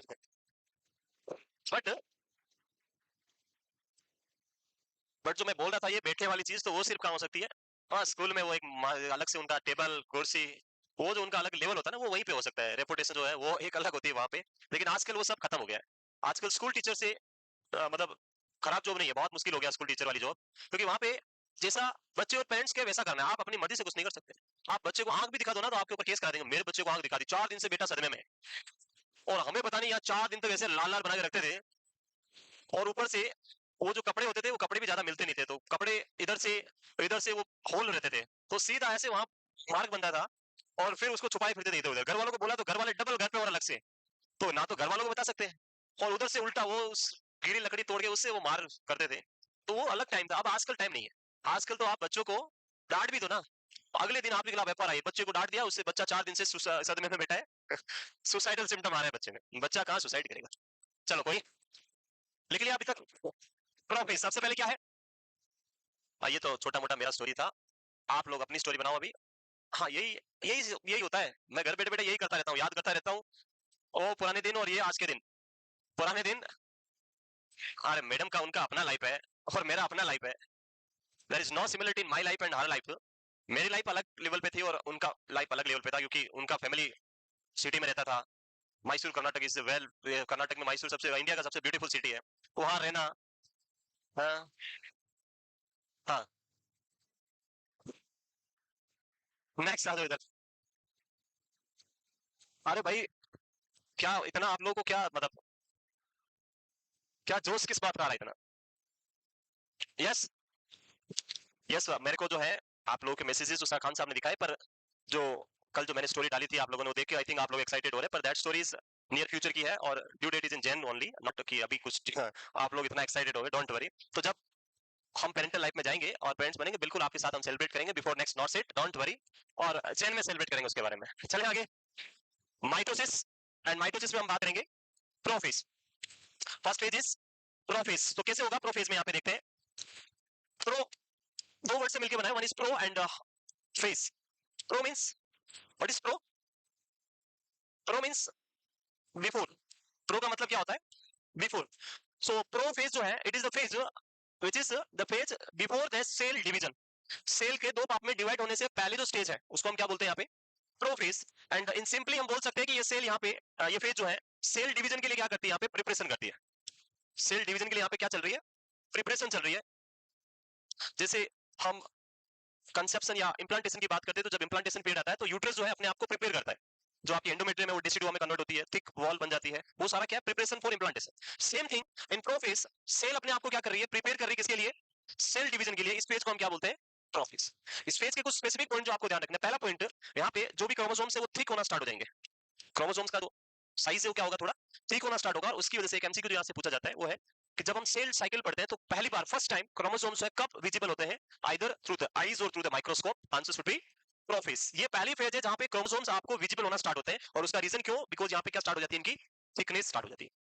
तो पहला क्वेश्चन याद रहेगा, कौन सी फेज जहां पे क्रोमोसोम्स जो है वो थिक होना स्टार्ट हो जाते हैं, आंसर शुड बी प्रोफेज। ये फेज नियर बाई 20 मिनट्स तक ये चलती है, सो 15 मिनट सॉरी 15 मिनट तक चलता है। So duration is approximately 15 minutes, 15 minute का होता है प्रोफेज का। क्रोमोसोम्स गेट थिकर, मोटे हो जाएंगे थोड़े, and cold they become visible under light microscope, और ये विजिबिलिटी फर्स्ट टाइम यहाँ पे स्टार्ट हो रही है इस पूरी सेल साइकिल में। तो याद रखना है पहली बार क्रोमोसोम जो है कब विजिबल होना स्टार्ट होता है, answer should be in the prophase. Next point is two sister chromatids of each chromosomes attach a point called centromeres. बता दिया था मैंने ऑलरेडी पहले, जो हमने डिस्कस किया था पहले भी, ये जहां पे अटैचमेंट इस तरह से होगा ये क्या पॉइंट होगा, सेंट्रोमेर्स। तो ये जो अटैचमेंट पॉइंट है this is known as centromeres, and these are the two sister chromatids. So this is known as the which phase, prophase. कुछ ज्यादा स्पेसिफिक नहीं है इसमें, पहली फेज ड्यूरेशन याद रखो 15 मिनट्स होगा, क्या क्रोमोसोम थिक होंगे और उससे वो माइक्रोस्कोप में दिखना स्टार्ट हो जाएगी। This is the first phase, ये देख सकते हैं आप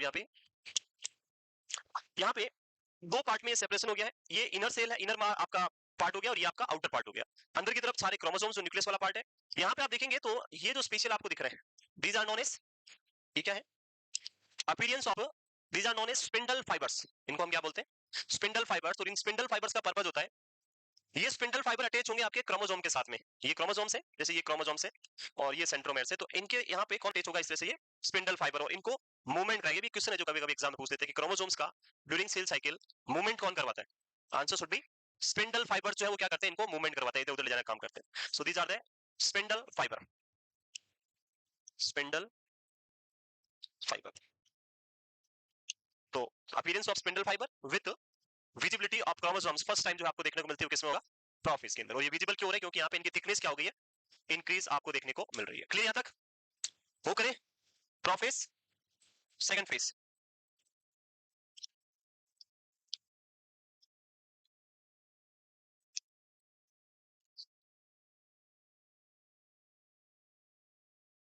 वो करें नेक्स्ट।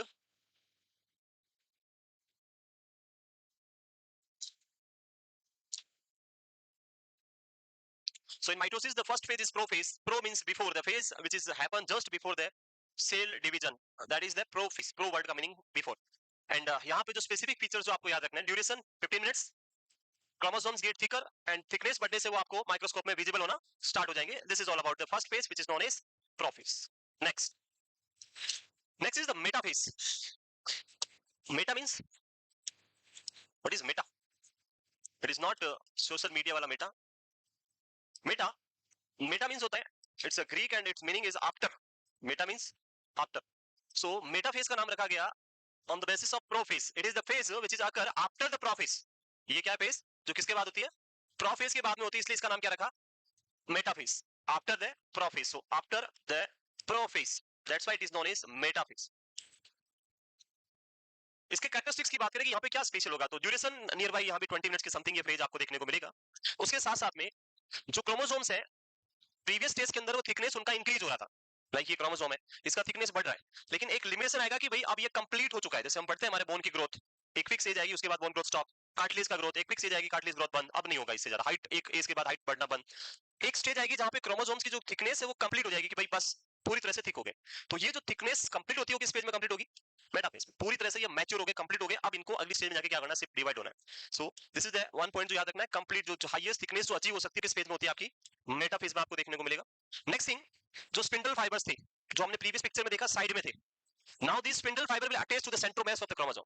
अभी क्या हो जाएंगे, अगर मैं पिक्चर दिखाऊंगा, लाइक यहाँ पे जो सेंट्रोमेर्स होंगे इस तरह से, ये दूसरा पार्ट इसका, तो यहाँ पे कौन अटैच हो जाएंगे इस तरह से, spindle fibre, and they will contract, इनको कॉन्ट्रैक्ट करके पुल करेंगे और सारे जो आपके क्रोमोसोम से एक मिडिल प्लेट में आ जाएंगे जिसको हम बोलते हैं इक्विलिब्रियम प्लेट। आगे मैं अभी बताता हूँ इक्विलिब्रियम प्लेट।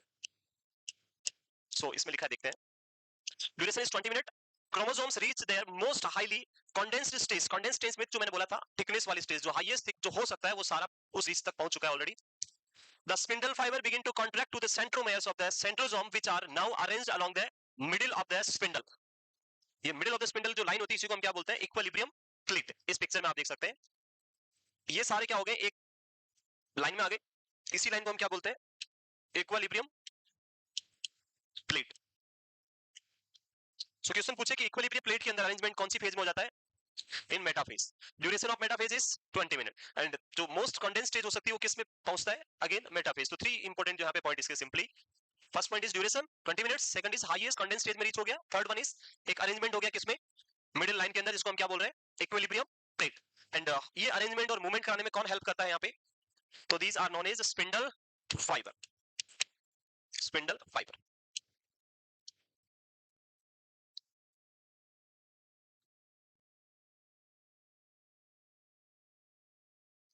सो दो फेज यहाँ पे कंप्लीट माइटोसिस के अंदर. First one is prophase, second one is metaphase. जब हम प्रोफेज की बात करेंगे, सबसे पहले ड्यूरेशन याद रखना है, approximately near by 15 minutes. Thickness जो है इंक्रीज होना स्टार्ट होगी, and due to increase in the thickness they will start visible under the light microscope. First time कब दिखते हैं? Prophase. Then they will shift into the second phase, यहाँ पे 20 minute का ड्यूरेशन. यहाँ पे second thing highest thickness achieve कर लेंगे. थर्ड थिंग जो स्पिंडल फाइबर है इनको क्या कर देंगे? अरेंज कर देंगे किसमें? एक इक्विलिब्रियम प्लेट या मिड लाइन के अंदर. क्लियर हो गया? मूवमेंट कौन कराता है क्रोमोसोम्स का? Spindle fibres.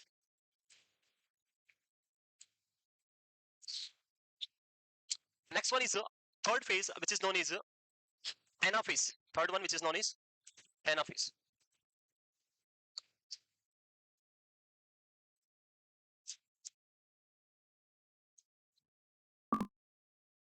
देखिए third phase which is known as anaphase. Anaphase में क्या होगा? देखिए यहाँ पे ये हटा दूं. The first point about the anaphase is this is again having two word. One is ana and second one is phase. So this is ana. It is not the movie wali ana. It's an ana which means what is the meaning of ana? क्या होता है? ana means big, पीछे की तरफ. ana का means होता है big, पीछे ऐसे जो जाता है इसको हम क्या बोलते हैं ग्रीक में? ana, big. This is the phase where chromosome will start moving back side. जहां पे है वो वहां से कहां मूव करेंगे? बैक साइड, अपने पीछे की तरफ मूव करेंगे. That's why this phase is known as anaphase. जो हमने अभी बनाए थे क्रोमोसोम्स एक मिड लाइन में यहाँ पे ऐसे थे. सो ये क्रोमोसोम इस तरह से डिवाइड हो जाएंगे and they will start moving in the back side. ये इधर जाएंगे एंड ये इधर जाएंगे, और आपको क्लियरली दो पोल विजिबल हो जाएंगे कि हाफ ऊपर की तरफ जा रहे हैं, हाफ किधर जा रहे हैं? नीचे की तरफ. तो आपको दो पोल यहाँ पे क्या हो जाएंगे? विजिबल होना स्टार्ट हो जाएंगे. Duration it is the important एक और पॉइंट की this is the shortest phase. सबसे शॉर्ट फेज की अगर हम बात करें यहाँ पे तो कौन सी फेज है? Anaphase. Only for 3 minutes. The chromosome of each the centrosome splits. Centromeres of each chromosome splits, allowing the sister chromatids to separate. जो दो sister chromatids थी दोनों separate होकर अलग अलग हो जाएगी और दोनों एक दूसरे के अलग होकर बैक साइड में मूव करना स्टार्ट करेगी. The next one is the chromatids are then pulled by spindle fiber toward opposite side of the cell. ये opposite side या जिसको हम बोलते हैं बैक साइड, इसलिए हम इसका नाम क्या रखा है? Anaphase. Like the two set of chromosomes are identical. इस तरह से ये हाफ इधर चले गए और हाफ किधर गए? नीचे की तरफ. ये दोनों एक दूसरे से सिमिलर है, ये दोनों एक दूसरे के सिमिलर है, ये दोनों एक दूसरे के सिमिलर, ये दोनों एक दूसरे के सिमिलर होंगे. मतलब जो दोनों सेल बनेगी वो एक दूसरे की क्या मिलेगी? Same to same similar type की सेल आपको देखने को मिलेगी, आइडेंटिकल टाइप ऑफ सेल मिलेगी. So this is the third phase, anaphase.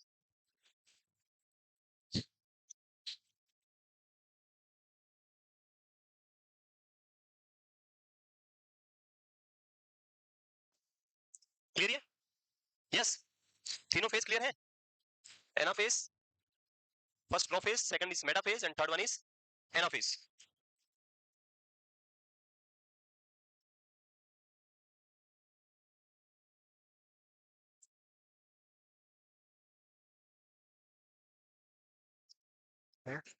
Online online आ रहा है समझ में?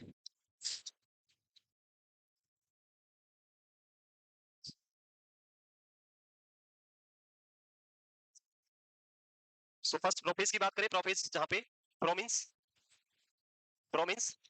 Before, it is the phase just present before the cell division, और थिक हो जाएंगे क्रोमोसोम्स और अपीयर होना स्टार्ट होंगे. देन आफ्टर फेज आएगी जिसको हम बोलते हैं मेटाफेज, और यहाँ पे क्या होगा? क्रोमोसोम्स जो है वो अपनी हाईएस्ट थिकनेस अचीव कर लेंगे और उसके साथ साथ में सेंट्रोमेर्स के थ्रू अटैच होकर एक इक्विलिब्रियम प्लेट के ऊपर अरेंज हो जाएंगे. The next third phase, this is anaphase. Ana means back और अपोजिट मूव करना back side. So this is the movement जो आप देख सकते हैं, इसलिए इसका नाम रखा एनाफेज. जो दो पोल आपको दिख रहे हैं यहाँ पे कि एक पोल इधर बन रहा है ऊपर की तरफ, एक नीचे, और ये दोनों आप देख सकते हैं कलर के अकॉर्डिंग भी, दोनों रेड रेड, दोनों ब्लू ब्लू. तो मतलब ये दोनों एक दूसरे से क्या रहेगी? हूबहू सिमिलर आपको देखने को मिलेगी, आइडेंटिकल सेल होगी दोनों जो बनेगी आगे. Next fourth phase that is telophase. लिख लिया? हटा दे? नहीं लिखा? Telophase last.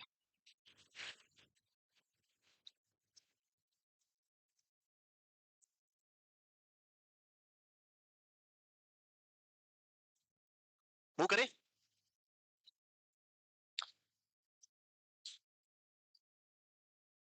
So telophase, what is the meaning of telo? Telo word पहले कहीं सुना है? टेलोडेंड्राइट्स याद है? What is telodendrites? Telodendrites are the terminal parts of neuron. Last part होते हैं न्यूरॉन के, उसको हम क्या बोलते हैं? टेलोडेंड्राइट्स. सो यहाँ पे जो टेलो वर्ड है, this is the telo end phase. जो टेलो होता है इसको हम बोलते हैं टर्मिनल या last. Telo means terminal, last and phase. So this is the last phase of cell cycle. That's why it is known as telophase. End है, last phase है, इसलिए इसका नाम क्या रखा? Telophase or the terminal phase, जहाँ पे end हो जाएगा आपका ये division. It is approximately nearby 10 minutes for the duration. जब हम इस phase की बात करेंगे तो यहाँ पे आपको clearly दो पोल विजिबल होना स्टार्ट हो जाएंगे. One is upper pole and one is lower pole. जो सेल है वो दो पार्ट में डिवीजन के लिए बिल्कुल तैयार रहेगी, लेकिन सेल डिवीजन नहीं हुआ अभी तक यहाँ पे. New nuclear membranes are formed around each of the two set of chromosomes. So एक और ये एमसीक्यू जो आपको देखने को मिलता है, हमने जब पहला बनाया था तो आपने देखा इस तरह से दो लेयर्स थी और यहाँ पे क्या थे आपके क्रोमोसोम्स थे, ऐसे ही था. लेकिन जो सेकंड और थर्ड फेज थी वहां पे न्यूक्लियर मेम्ब्रेन क्या हो गई थी, हट चुकी थी, नहीं थी ये. अब जो अगला फेज बनेगा उसमें आप देखेंगे वापस क्रोमोसोम्स कुछ इस तरह की फेज में, इसको हम कभी कभी एट से देखते हैं यहाँ पे. सो यहाँ पे फिर से क्या बन जाएगी, एक न्यूक्लियर मेम्ब्रेन बन जाएगी दोनों के बीच अराउंड. सो ये क्वेश्चन भी कभी कभी आता है कि रीफॉर्मेशन ऑफ न्यूक्लियर मेम्ब्रेन कौन सी फेज में आपको देखने को मिलता है, तो आंसर भी टेलोफेज के अंदर आपको मिलेगा. The spindle fibre disappear. अब उनकी रिक्वायरमेंट नहीं है क्योंकि अब क्रोमोसोम्स को मूवमेंट नहीं करना है. What is the purpose of spindle fibre? Movement of chromosomes. और अब मूवमेंट हो चुका है, हमें मूवमेंट नहीं करवाना है, सो इसलिए स्पिंडल फाइबर की कोई रिक्वायरमेंट यहाँ पे नहीं है. Chromosomes become thinner. अब ये धीरे धीरे वापस क्या हो जाएंगे, पुरानी जो स्टेट में थे, पहले थिक हुए क्योंकि उनको डिवाइड होना था, डिवाइड होगा सब कुछ सेपरेट हो गए, वापस अपने नॉर्मल शेप में आना स्टार्ट होंगे. Cytoplasm start dividing by contractile ring. जो ये पूरा सेल है इसको ऐसे बीच में से एक रिंग बनेगी चारों तरफ, वो इसको दबाएगी और उससे कैसा शेप हो जाएगा, कुछ ऐसा हो जाएगा जिसको हम 8 शेप बोलते हैं. तो ये जो रिंग है जिसको ये कंप्रेस करिए, इसको हम क्या बोलते हैं, contractile ring. At the end, we will have to diploid daughter cells which are identical cells. Now this is the identical cell. देख सकते हैं आप यहाँ पे स्पिंडल फाइबर डिसअपियर हो गए यहाँ से, ये न्यूक्लियर मेम्ब्रेन वापस बन गई और ये पूरा दो आपको पोल जो है क्लियरली विजिबल है और ये कॉन्ट्रैक्टाइल रिंग इसको क्या कर रही है, सेपरेट करने के लिए बिल्कुल तैयार है. तो ये टेलोफेज के अंदर आपको देखने को मिलता है. यहाँ पे एक क्वेश्चन जो बनता है कि एक से दो सेल जो बनती है, एक सिंगल सेल से कितनी सेल बनना, दो सेल बनना, वो कौन सी फेज में कंप्लीट होता है? एक से दो सेल बनेगी, कौन सी फेज में जाके ये दो सेल बन जाएगी? तो टिल नाउ अभी तक दो सेल नहीं बनी, अभी भी एक ही सेल है, अभी तक ये डिवाइड नहीं हुआ है. जब तक ये यहाँ से डिवाइड होकर नंबर ऑफ सेल दो नहीं होगा तब तक ये कंप्लीट नहीं होगा. और दो सेल नहीं बना अभी तक, दो सेल बनने के लिए हम अगला प्रोसेस पढ़ेंगे जिसको हम क्या बोलते हैं, साइटोकाइनेसिस. साइटो का मींस सेल, काइनेसिस का मींस मूवमेंट. अभी तक क्रोमोसोम मूव कर रहा था, लेकिन अब कौन मूवमेंट करेगा, ये सेल यहाँ से डिवाइड हो जाएगी और ये अलग सेल बन जाएगी, ये आपकी अलग सेल बनेगी, उसी को हम क्या बोलते हैं, cytokinesis. Cyto means cell, kinesis means movement. तो जो अगला है that cytokinesis is also the part of telophase, वो भी इसी का पार्ट होता है. बट क्वेश्चन पूछते हैं कि अलग कौन सी स्टेज में या कौन सी फेज में होता है, तो नाम क्या लिखना है, साइटोकाइनेसिस. तो अगला जो आएगा साइटोकाइनेसिस.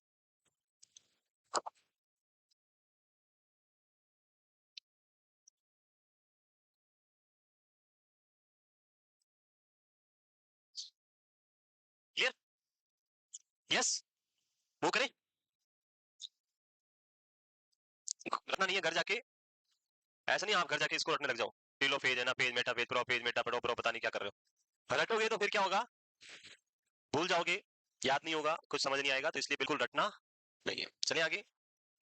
है, मैंने बोला था मेरा नंबर तब आता है जब कोई नहीं होता है. तो पहले दोनों सर कितने क्वेश्चंस देते हैं उस पर डिपेंड करेगा मेरे questions. It may be possible अगर दोनों ने 100 दे दिए तो मेरा नहीं भी हो, आई डोंट नो.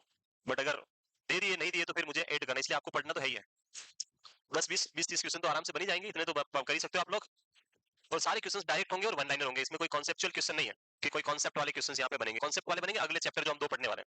तो अभी डायरेक्ट क्वेश्चन है, वन लाइनर होंगे, ज्यादा डिफिकल्टी आपको होगी नहीं, तो आप अच्छे से पढ़ के आए. बस मैं उनमें वन लाइनर को भी मैं बना दूंगा मल्टी, जो आप पढ़ते हैं मल्टी रेस्पॉन्स जो हम पढ़ते हैं, या मैच द फॉलोइंग आप पढ़ते हैं, वैसे बना के दूंगा ताकि थोड़ा सा आपको दिक्कत आए, बाकी कुछ ऐसा ज्यादा होने वाला नहीं है. ठीक है, नेक्स्ट.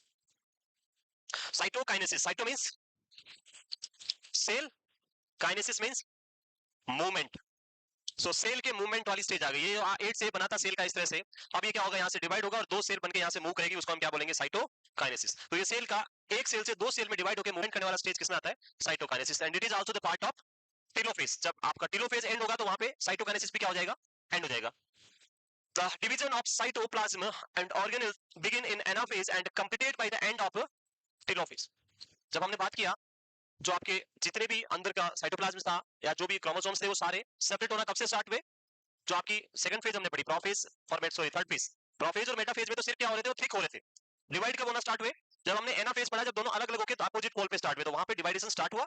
टेलोफेज में जाके कंप्लीट हो गया, लेकिन सेल अभी भी डिवाइड नहीं हुआ. डिवाइड कब होगा, this is the last phase of mitosis and it is the process of splitting the daughter cell apart. दोनों को क्या करना, स्प्लिट करना, अलग अलग करना. each daughter cell contain the same number and same quality of chromosomes. यहाँ पे पिक्चर नहीं बनाया आई थिंक, नहीं है इसमें इमेज नहीं. तो जो हमने बनाया था अभी सेम 8 वाला, ये जो ऐसा जो था वो अभी दो पार्ट में क्या हो जाएगा, डिवाइड हो जाएगा, ये आपका साइटोप्लाज्म और न्यूक्लियर मेम्ब्रेन, यहाँ पे आपके जो क्रोमोसोम्स थे वो सारे, ये दोनों में क्या होगा, डिवाइड होगा और अगली स्टेज में क्या बन जाएगी, ये दो sales. So this is the phase. Cytokinesis is the phase in which the cell will split into two daughter cell. एक सेल कितने में स्प्लिट होती है, दो में, और वो कौन सी फेज में, आंसर शुड बी साइटोकाइनेसिस. ये है माइटोसिस, होल माइटोसिस.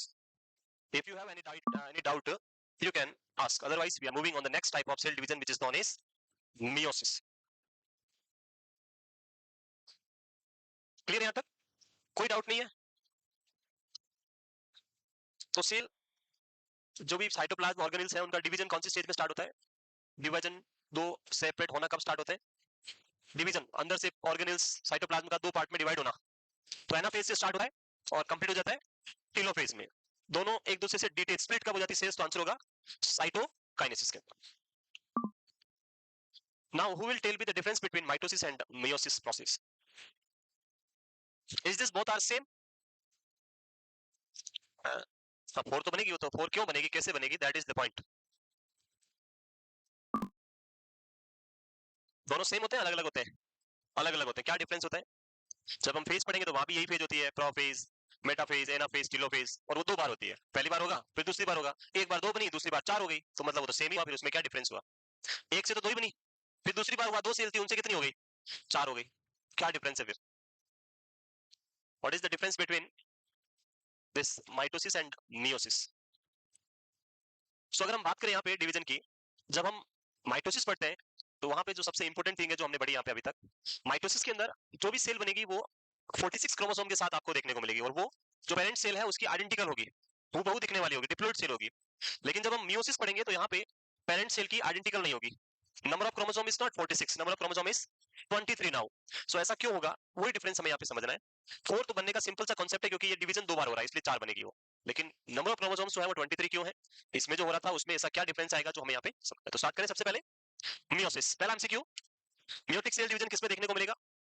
तो पहले हमने बात किया था mitosis seen in germ, this somatic cell division, ये कौन सा है? Germ cell division. Germ cell division, sperm और जो ओवम सेल जो हम बात करते हैं उनमें आपको देखने को मिलता है आपका meiosis. So it is defined as a special form of germ cell division. पहला पॉइंट, कौन से टाइप का division, answer should be germ cell division that produces a reproductive cell in which each daughter cell receive half the number of chromosome, that is 23. तो यहाँ पे जो daughter cell बनेगी वो आइडेंटिकल नहीं होगी, उसमें नंबर ऑफ क्रोमोसोम्स कितने होंगे, ओनली 23, हाफ होंगे पेरेंटल सेल से. साइट ऑफ मियोसिस कहाँ पे होता है, तो occur in only germ cells of the gonads. In male in sperm and in female in ova, जब ओवम फॉर्मेशन होगा तो this is the site for meiosis. This number is haploid. कौन सा रहेगा यहाँ पे, हैप्लॉइड.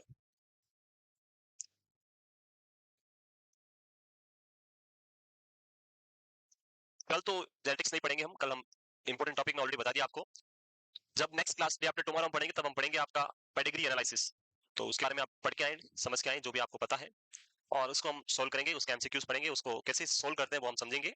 एंड उसके साथ में लास्ट क्लास हम पढ़ेंगे वेरियस जेनेटिकल डिसऑर्डर्स, और फिर ये आपका जेनेटिक्स पार्ट क्या हो जाएगा, कंप्लीट. क्लियर है ये? मूव करें.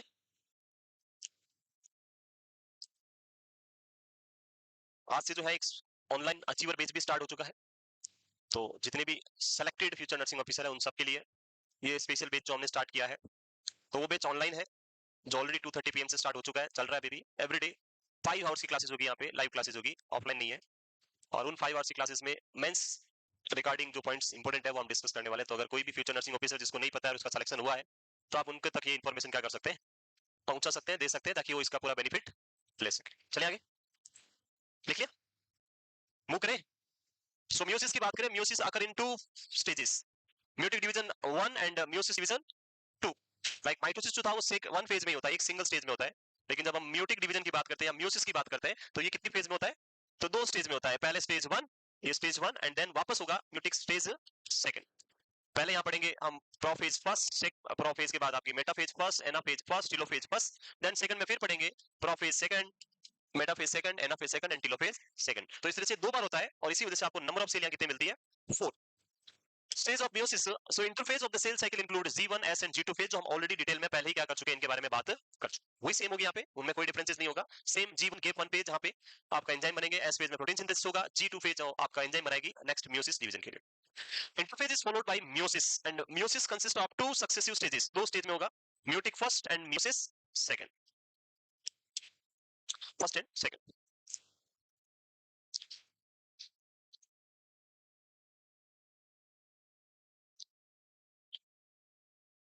तो कल जब ये नंबर मार्क्स का लिस्ट लगेगा तो इसमें नंबर ज्यादा किसके होने चाहिए? हाँ, मेरे पुराने वाले भी बोल रहे नए वालों के। सो नंबर तो सबके ज्यादा होने चाहिए, एक्सपेक्टेड है। और आप लोग इतना कॉन्फिडेंटली बोलते हैं कि सर कोई डाउट नहीं है, तब तो आपके नंबर्स जो है वो अच्छे ही होने चाहिए। यस, तो अच्छे नंबर लेके आइए, अपना कॉन्फिडेंस बूस्ट अप करें, जहां भी लगे डाउट पूछे, उसको हम समझाएंगे, बताएंगे आप लोगों को। पेपर कंडक्ट करने का एक ही मोटो है, जितना आप लोगों की प्रैक्टिस हो जाए उतना आपके लिए क्या है, बेटर है, बेस्ट है। तो आप लोग जो है पेपर अच्छे से दें, उसको समझ के दें, और ये सोचे कि हाँ मेरा नॉट सेट एग्जाम ही हो रहा है, सीरियस लेके समझ के दें उसको, तब तो आएगा आपको मजा। आप एक फॉर्मेलिटी के हिसाब से सोचोगे कौन देख रहा है, क्या नंबर आएंगे तो क्या फर्क पड़ेगा, तो फिर उससे क्या होगा, लॉस, कॉन्फिडेंस नहीं आएगा। तो कॉन्फिडेंस लाना है अंदर, बाकी सारे डिस्ट्रैक्शन सब कुछ भूल जाओ, उससे कोई फर्क पड़ने वाला नहीं। मैंने एक छोटी सी स्टोरी आपको पहले सुनाई होगी डिस्ट्रैक्शन के ऊपर। हाँ, आप लोगों को नहीं सुनाई, आप लोगों को सुनना ही है। एक ऑफिस होता है ना, ऑफिस, एम्प्लॉइज, बहुत सारे एम्प्लॉइज वर्क करते हैं ऑफिस के अंदर। एक एम्प्लॉय आके बोलता है अपने बॉस को कि मेरे को यहाँ पे वर्क करने में बहुत ज्यादा डिस्ट्रैक्शन होता है, आपके यहाँ का इन्वायरमेंट बहुत खराब है, कुछ लोग गाली निकालते हैं, कुछ लोग पेट के बातें करते हैं, कुछ लोग ऐसे करते हैं, वो बुराई करते हैं, ऐसे करते हैं, और इससे मैं क्या हो रहा हूँ, बहुत ज्यादा डिस्ट्रैक्ट हो रहा हूँ, और इसकी वजह से मेरा यहाँ पे पर्सनल ग्रोथ नहीं हो रहा है। इसलिए मैं आपकी कंपनी से क्या चाहता हूँ, रिजाइन करना चाहता हूँ, मैं इधर वर्क नहीं करना चाहता हूँ। तो उस कंपनी के जो ओनर था, बॉस था, डायरेक्टर था, उसने बोला कि कोई प्रॉब्लम नहीं है, यहाँ का इन्वायरमेंट मे भी टॉक्सिक हो सकता है, मे भी आपकी ग्रोथ नहीं हो रही होगी, मे भी आपको इससे बेटर प्लेस कोई मिल सकता है, बट जाने से पहले बस आपको मेरा एक छोटा सा काम करना है, आप वो काम कर दो, उसके बाद मैं आपका रेजिग्नेशन क्या करूंगा, एक्सेप्ट कर दूंगा। तो उसने सोचा कि यार इतने साल जब वर्क किया, तो अब एक छोटा सा काम करने में मुझे क्या प्रॉब्लम है। सो उसने बोला ठीक है, बताओ क्या काम करना है। उसने एक सिंपल सा वर्क दिया, उसने बोला कि एक पानी का ग्लास दिया उसको, एक पानी से भरा हुआ ग्लास, फुल भरा हुआ ग्लास है, उससे बोला आपको इसको हाथ में रखना है, भरे हुए ग्लास को, और बस सिंपली क्या करना है, इस ऑफिस के अंदर 2 बार ऐसे चक्कर लगा के आने हैं, और इसमें से एक बूंद भी पानी नीचे नहीं गिरना चाहिए। उसने बोला बस इसमें क्या करना है, ये जाके मैं लगा के आता हूँ। तो उसने लिया ग्लास भरा पानी से, और उसने चक्कर लगाए।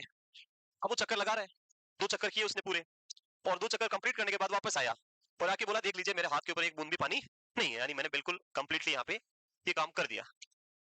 उसके बाद उसने बोला क्या आप जब यहाँ पे घूम रहे थे, चक्कर लगा रहे थे, तब आपको किसी की गाली की आवाज सुनाई दी?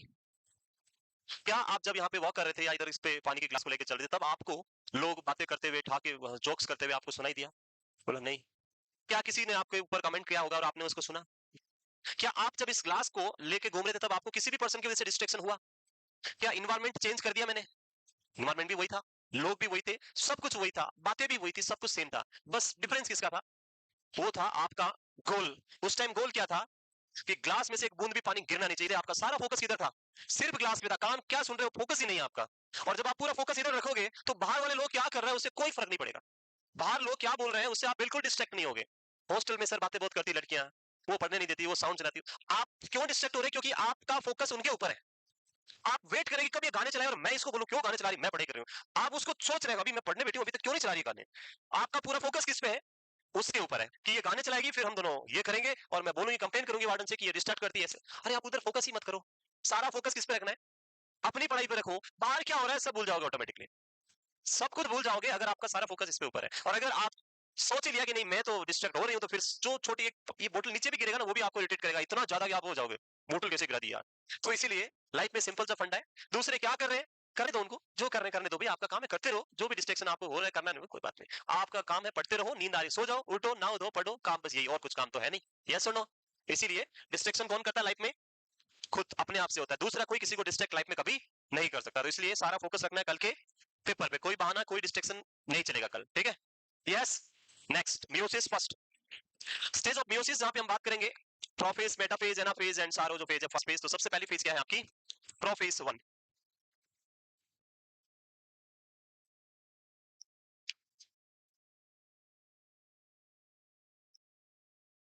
The first page is prophase 1. Start करें. The differences between meiosis and mitotic division को हम यहाँ पे स्टार्ट करते हैं. क्या डिफरेंस होता है प्रोफेज 1 और प्रोफेज इन माइटोसिस, वो हम अब समझेंगे. यहाँ पे डिफरेंशिएट करेंगे दूसरे को और उसके बारे में डिटेल में यहाँ समझेंगे कि कैसे ये डिफरेंस होता है meiotic and mitotic division. So start करें. First, prophase 1. जब हम माइटोसिस की बात करते हैं, प्रोफेज 1 में सिंपल सा था कि जो क्रोमोसोम्स थे वो क्या हो रहे थे, अपनी साइज को थिक कर रहे थे. दे आर बिकम थिकर और उसके साथ साथ में विजिबिलिटी स्टार्ट हुई थी. This is simply present in our mitotic division. वहां पे और कुछ भी नहीं था. जब हम मियोसिस पढ़ते हैं तो यहाँ पे कुछ थोड़े डिफरेंसेस आपको मिलेंगे. जब हम मियोसिस पढ़ेंगे तो यहाँ पे सिर्फ थिकनेस वाला रोल नहीं है. यहाँ पे वेरी इंपॉर्टेंट जो हम बात करेंगे that is known as translocation. Translocation में लिखवाया था वर्ड या नहीं लिखवाया था? लिखवाया था think translocation. So that is very important here.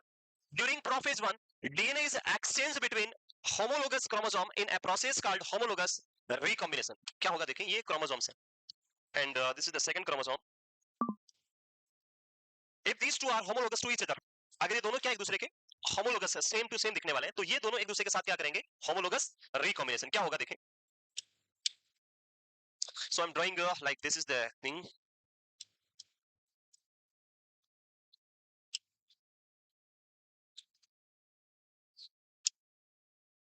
आ रहा कुछ समझ में? In this condition, the homologous chromosome undergo the DNA exchange. एक दूसरे से क्या किया इन्होंने, एक्सचेंज कर दिया, जिसको हमने बोला था, याद होगा आपको, ट्रांसलोकेशन. आई थिंक क्रॉसओवर या translocation. So this often result in chromosomal crossover. So it may be possible like ये पार्ट पूरा का पूरा इधर जाए और ये पार्ट पूरा का पूरा इधर चला जाए. मैंने सिर्फ एक सिंगल एग्जांपल दिया आपको. सो ये प्रोसेस आपको किसमें देखने को मिलता है, प्रोफेज 1 के अंदर. लेकिन ये प्रोसेस हमने जो बात किया था ओनली प्रोफेज इन माइटोटिक डिवीजन, वहां पे ऐसा कोई ट्रांसलोकेशन या क्रॉसओवर देखने को नहीं मिलता है. याद रहेगा. Next point, the paired and replicated chromosomes are called bivalents or tetrads. So मैं इसको पूरा ड्रॉ करके आपको यहाँ पे समझाता हूँ एक important thing. Oh sorry. So like ये एक पार्ट है, मैं एक ही बना रहा हूँ, अभी दो नहीं बना रहा हूँ. एंड ये दूसरा पार्ट है. दोनों में क्या हुआ, जो दो क्रोमोसोम्स थे, हाफ पार्ट फर्स्ट वन का है, हाफ पार्ट सेकंड वाले का, दोनों ने क्या कर दिया, एक दूसरे के साथ क्रॉस ओवर कर दिया. सो यहाँ पे अगर हम देखेंगे तो 1 2 ये दोनों प्रॉपर्टीज तो है क्रोमोसोम नंबर ए की, और ये दो प्रॉपर्टी किसकी है, क्रोमोसोम नंबर बी की, और दोनों क्या थे, एक दूसरे के होमोलोगस थे. अब हम इसको काउंट करेंगे तो टोटल प्रॉपर्टीज कितनी आपको मिल रही है यहाँ पे, 4 1 2 3 4. एंड इसीलिए इसको हम क्या बोलेंगे, टेट्रेड्स. टेट्रेड्स यानी 4 1 2, दो आपके क्रोमोसोम नंबर ए से, दो आपके क्रोमोसोम नंबर बी से, टोटल जो 4 लिंब हम बात कर रहे हैं, दो दो हो गई टेट्रेड्स. या आप इसको क्या बोल सकते हैं, बाईवैलेंट्स. बाई यानी दो, this is 1 and this is 2. ये एक पार्ट, ये दूसरा पार्ट, इसलिए हम इसको क्या बोल रहे हैं, बाईवैलेंट. तो याद रहेगा. Yes. In prophase 1 the first thing is chromosomal crossover और we can say chromosomal recombination. क्या होता है यहाँ पे, जो क्रोमोसोम्स है वो अपने डीएनए को एक दूसरे से क्या करते हैं, एक्सचेंज कर देते हैं. ए वाला बी को देगा, बी वाला ए में चला जाएगा, और इस एक्सचेंज की वजह से जो टोटल प्रॉपर्टीज की हम बात कर रहे हैं कितनी हो जाती है, 4. इसलिए इसको हम क्या बोलते हैं, टेट्रेड्स. इस पिक्चर में तो ये ज्यादा विजिबिलिटी है नहीं, कुछ क्लियर दिख नहीं रहा यहाँ पे, पर जो हमने बनाया था वो आप याद रख सकते हैं. जो मैंने बनाया था वैसे ही बना लेंगे आप, ऐसे बनाएंगे और उसके बाद इन दोनों को एक दूसरे के साथ क्या कर देंगे, एक्सचेंज करा देंगे.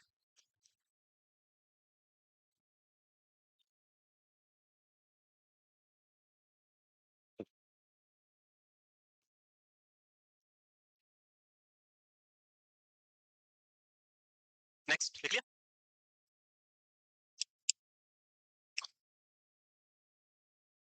So if somebody asks you in which phase of meiosis the DNA recombination, homologous recombination is occur, answer should be prophase 1 in meiosis, non in mitosis. Mitosis में नहीं होता है, सिर्फ किसमें होता है, मियोटिक डिवीजन में आपको ये देखने को मिलेगा.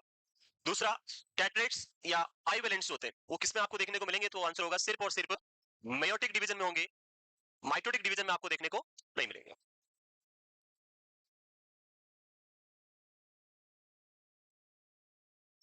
नेक्स्ट पेज इज प्रोफेज के बाद metaphase. The next one is metaphase. तो कल सभी रिवाइज करके आएंगे, कल तो आप क्या पूछोगे, कल तो टेस्ट है, बट फिर भी अगर डाउट लगे तो आप क्या कर सकते हैं, डे आफ्टर टुमारो पूछ लेंगे. मियोटिक डिवीजन जो है उसके क्वेश्चंस नहीं दूंगा मैं, माइटोसिस माइटोसिस तक आप पढ़ के आ जाए. ठीक है. जो अभी मैं पढ़ा रहा हूँ मियोसिस, इसको छोड़ के बाकी जो हमने पढ़ा है वो सारा क्या करें आप पढ़ के आए. इससे पहले वाला जो भी है वो सारा इंट्रोडक्शन, और जो भी हमने पढ़ा माइटोसिस तक वो सारा पढ़े. मियोसिस जो है वो हम नेक्स्ट टेस्ट के लिए रखेंगे. ठीक है. Next, in prophase 1 there are few more point जो लिखे हुए हैं. The process of pairing the homologous chromosome is called synapsis. जो हमने पेयर किया था इस तरह से, ये जो प्रोसेस होता है इसको अदर वर्ड में क्या बोलते हैं, सिनॉप्सिस. वन वर्ड का एमसीक्यू कभी कभी पूछ ले, व्हाट इज सिनॉप्सिस. जब होमोलोगस क्रोमोसोम एक दूसरे के साथ क्रॉस ओवर करके पेयरिंग करते हैं उसको हम क्या बोलेंगे, सिनॉप्सिस.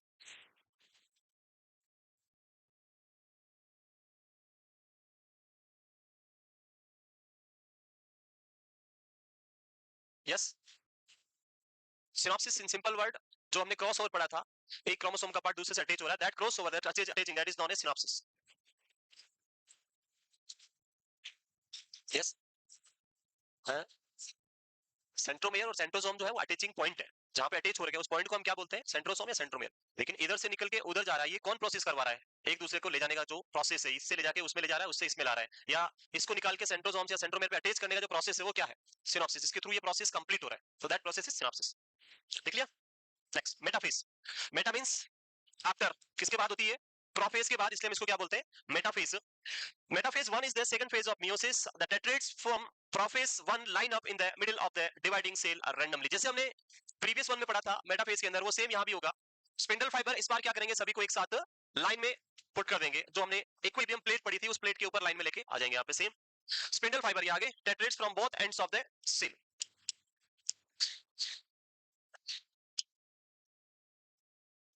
So ये आपकी प्लेट जिसको हम क्या बोलेंगे, इक्विलिब्रियम प्लेट,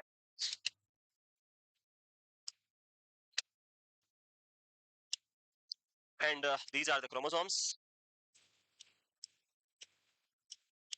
और यहाँ पे क्या होंगे आपके, ये क्या है, स्पिंडल फाइबर्स। yes.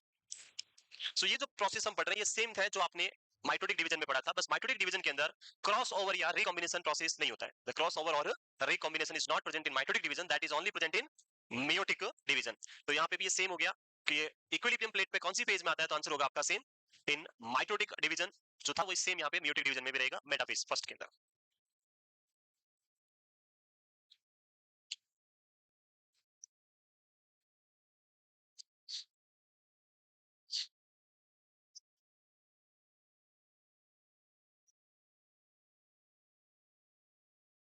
यस बिल्कुल, यहाँ पे जो पॉइंट इन्होंने लिखा बिल्कुल एब्सोल्युटली, समटाइम ये भी पूछा जा सकता है, जो म्यूटिक डिवीजन होता है इसको हम क्या बोलते हैं अदर वर्ड में, meiotic division is also known as, it's a type of division which is known as reduction division. यहाँ पे नंबर ऑफ सेल क्या होती है, रिड्यूस हो जाती है, हाफ हो जाती है, ओरिजिनल से क्या हो गई है, हाफ हो गई, तो sometime it is also known as reduction, reducing phase और reducing division of the cell cycle.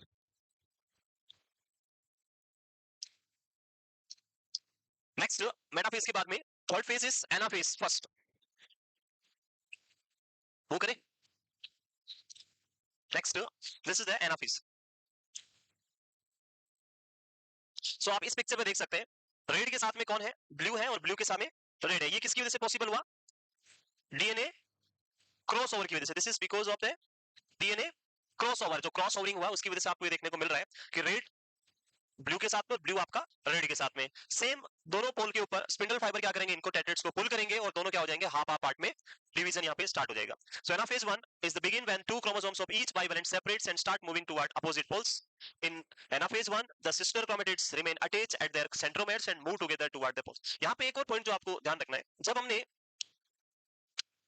जो एनाफेज ओनली पढ़ा था माइटोसिस के अंदर, वहां हमने देखा इधर आप नंबर ऑफ क्रोमोसोम देखेंगे तो दो क्रोमोसोम एक साथ मूव कर रहे हैं, दिख रहे हैं, there are two chromosome which pair together and they are moving toward the opposite pole. But जब हम इसी को इसमें पढ़ते हैं माइटोसिस में, तो वहां पे सिर्फ कितना होता है, सिंगल होता है, देखा था।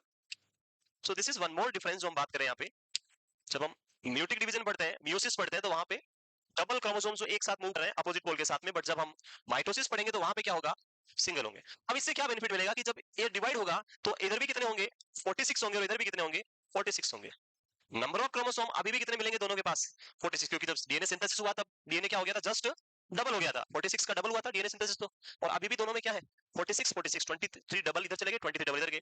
अगला जो हम डिवीजन पढ़ेंगे तब आप देखेंगे कि इस एक सेल के पास सिर्फ 46 क्रोमोसोम ही है, और जब ये फर्दर डिवीजन के लिए जाएगा तो इसके जो 46 है उसके कितने पार्ट हो जाएंगे, दो, एक में कितने आएंगे, 23 एंड 23, और ये डिवाइड होगा तो इसके पास कितना आएंगे, 23 एंड 23। सो टोटल नंबर आप देखोगे तो अभी भी कितना है, 46 इधर 46 उधर, लेकिन इसकी दो सेल बन गई उसकी दो सेल बन गई, इसलिए आपके हाफ हाफ होके कितने हो जाएंगे, 23।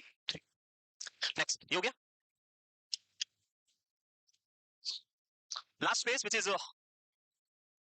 द सेल डिवीजन फेज, जहां पे telophase with followed by cytokinesis. तो कल सभी को क्या करना है, मैं इतनी बार बोल दिया, आप तो कम से कम पढ़ के आना है, कल पहला टेस्ट है इसलिए मैं बार बार बोल रहा हूँ। पहला पॉइंट सबको टेस्ट के लिए आना है, फॉर्मर बेस्ड टेस्ट होगा, 100 एमसीक्यू होंगे, 90 मिनट्स का टाइम होगा आपके पास। आपका अपना इवैल्यूएशन, सेल्फ इवैल्यूएशन है, यहाँ पे इधर कोई टीचर नहीं रहेगा, आपको खुद की ईमानदारी के साथ पेपर करना होता है। बस हमारी आंखें यहाँ लगी हुई है चारों तरफ, वो जरूर दिखती रहती है नीचे, बाकी आपको अपनी ईमानदारी से पेपर करना है, मार्क्स लाने हैं, जितने आए ईमानदारी से बहुत है, कोई बात नहीं। और अगले टेस्ट में बस उसको क्या करना है, इंप्रूव करना है। आपने कुछ ग्राफ पढ़े होंगे, एक ग्राफ होता है जो इस तरह से ऊपर की तरफ जाता है, एक ग्राफ होता है जो ऐसे जाता है, ऐसे जाता है, ऐसे जाता है, ऐसे जाता है। क्या बोलते हैं इसको? ये क्या है? रिसर्च में इसको क्या बोलते हैं? Perfect positive. ये क्या होता है? Perfect positive. तो पहले दिन भले 20 नंबर आए, पर दूसरे दिन 30 लाने हैं, अगली बार 40 लाने हैं, और फिर अगली बार 50, और इसको कहां तक लेके जाना है? 100 तक। सो ये है परफेक्ट पॉजिटिव। आप जितने महीने यहाँ रुकेंगे, जितने टेस्ट देंगे, हर एक टेस्ट में नंबर पहले से ज्यादा ही आने चाहिए। ये अपना गोल रखना है और परफेक्टली पॉजिटिव रखना है। एक अगर होता है, एक होता है परफेक्ट नेगेटिव। जानते हो ये लाइन है, बॉर्डर लाइन, तो यहाँ से ऊपर जा रहा है पॉजिटिव, यहाँ से नीचे की तरफ जा रहा है, इसको बोलते हैं परफेक्ट नेगेटिव। तो ना परफेक्ट नेगेटिव रखना है, ना ही आपको स्टिल रहना है। नंबर कहां जाने चाहिए? परफेक्ट पॉजिटिव की ओर। ध्यान रहेगा? ले आओगे? चले आगे। Next, last phase, telo. Telo means terminal end phase. यहाँ पे दो पोल बन जाएंगे। अगेन वही आपकी बायोलॉजिकल मेम्ब्रेन फिर से अपीयर हो जाएगी। The homologous chromosome pair reach the pole of the cell. The homologous chromosome pair complete the migration to the two pole. यहाँ तक फिर से एक और क्वेश्चन जो मैं पूछ रहा हूँ, ये माइग्रेशन मूवमेंट कौन करवा रहा है? सारा कौन कराएगा? स्पिंडल फाइबर या spindle cell? Spindle fibre. So this migration is only possible because of spindle fibre. And clear एनवल, अगेन फिर से एमसीक्यू कि न्यूक्लियर एनवल्प या फिर बायोलॉजिकल मेम्ब्रेन जो है वो वापस रीफॉर्म कब होती है? रीफॉर्म कब बनती है? तो answer is telophase. Either in meiosis और आइदर इन माइटोसिस, दोनों ही फेज में ये टेलोफेज में ही आपको देखने को मिलेगा। Form around each chromosome set and the spindle disappear and cytokinesis follows. Disappear होने के बाद साइटोकाइनेसिस होगा और दोनों क्या हो जाएंगे? सेपरेट हो जाएंगे। तो ये आपका यहाँ से सेपरेट हो जाएगा और दोनों नई सेल बन जाएगी। इसमें कितने क्रोमोसोम? 46, इसमें भी आपके 46। अगर हम यहाँ पे बात करें तो अभी ये दो सेल आइडेंटिकल है, जो अभी जो सेल बनी है दोनों ही क्या है? आइडेंटिकल है। बट अभी इसमें हाफ प्रोसेस बाकी है, आधा हुआ है, आधा अभी क्या है? बाकी है। अगला जो प्रोसेस है उसको हम बोलते हैं मियोटिक सेकंड। तो यहां तक दो सेल बन गई, एक से कितनी बनी? दो।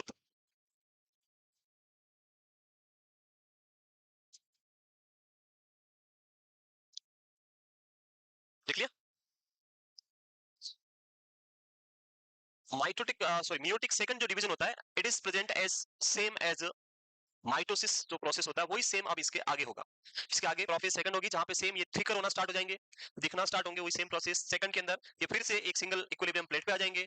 थर्ड के अंदर ये फिर से आपके अलग अलग होना स्टार्ट हो जाएंगे, और फोर्थ के अंदर ये डिवाइड हो जाएंगे और एक तरफ 23 दूसरी तरफ आपके 23 हो जाएंगे। तो इसके बाद अगला जो प्रोसेस है वो पूरा सेम टू सेम किसका होता है? माइटोटिक डिवीजन आपको देखने को मिलता है, वही सेम मियोटिक सेकंड होता है। तो अगला क्या है? लिख लिया? ये यहां तक लिख लिया? हाँ है। दोबारा क्यों कर रहे हैं? दोबारा इसलिए करना पड़ रहा है क्योंकि हम किस कौन सा यहाँ पे पढ़ रहे हैं? जर्म सेल डिवीजन पढ़ रहे हैं। अगर आप जर्म सेल के अंदर नंबर ऑफ क्रोमोसोम 46 रखेंगे, लाइक स्पर्म में 46 है, ओवम में भी 46 है, और जब आपका फर्टिलाइजेशन प्रोसेस होगा तो 46 प्लस 46 की अगर हम बात करेंगे तो ये हो जाएंगे 92, and which is not a human cell. 92 जो होते हैं वो ह्यूमन सेल में नहीं होते। 96 किस में होंगे? 92 पता नहीं किस में होता है, आई डोंट नो, किसी को नहीं होते भी नहीं होंगे 92। सो ह्यूमन सेल के अंदर नंबर ऑफ क्रोमोसोम्स कितने चाहिए? ओनली 46। तो जब 23 मदर से और 23 फादर से आएंगे, दोनों कंबाइन होकर कितने बना देंगे वापस? 46, तभी ह्यूमन बीइंग बनेगा। इसलिए आपको नंबर को हाफ करने के लिए क्या करना पड़ रहा है? माइटोटिक सेकंड करना पड़ रहा है। अगर आप एक ही रखेंगे तो अभी नंबर ऑफ क्रोमोसोम कितने? 46 है, और ये जब फ्यूजन होगा, फर्टिलाइजेशन होगा, तब डबल हो जाएंगे, और उसकी वजह से प्रॉब्लम ह्यूमन में ही बनेगा, पता नहीं क्या बन जाएगा बाद में आगे। 92 नंबर सेल का कुछ और ऑर्गेनिल बन जाएगा। Next is meiosis second, same to same. नहीं लिखा? टाइम हो गया?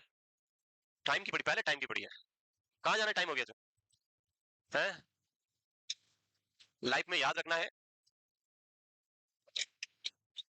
लाइफ के अंदर हमेशा याद रखना है, जो चीप और सस्ते नशे होते हैं ना, गुटखा, बीड़ी, सिगरेट, तंबाकू, चाय, खैनी, जड़ा, पान मसाला, ये जो नशे होते हैं ये बहुत सस्ते और चीप नशे में आते हैं।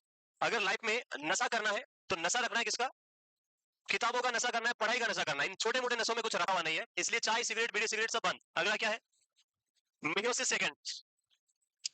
तो आपको सिंपल लिखना है, meiosis second is same to same as mitotic division, वही लिखा है यहाँ पे। The second division in the mitotic process is termed as equational division because events in this phase are similar to those of mitosis. जो किसमें होते हैं? Mitosis में होते हैं, वही सेम आपको किसमें देखने को मिलेंगे?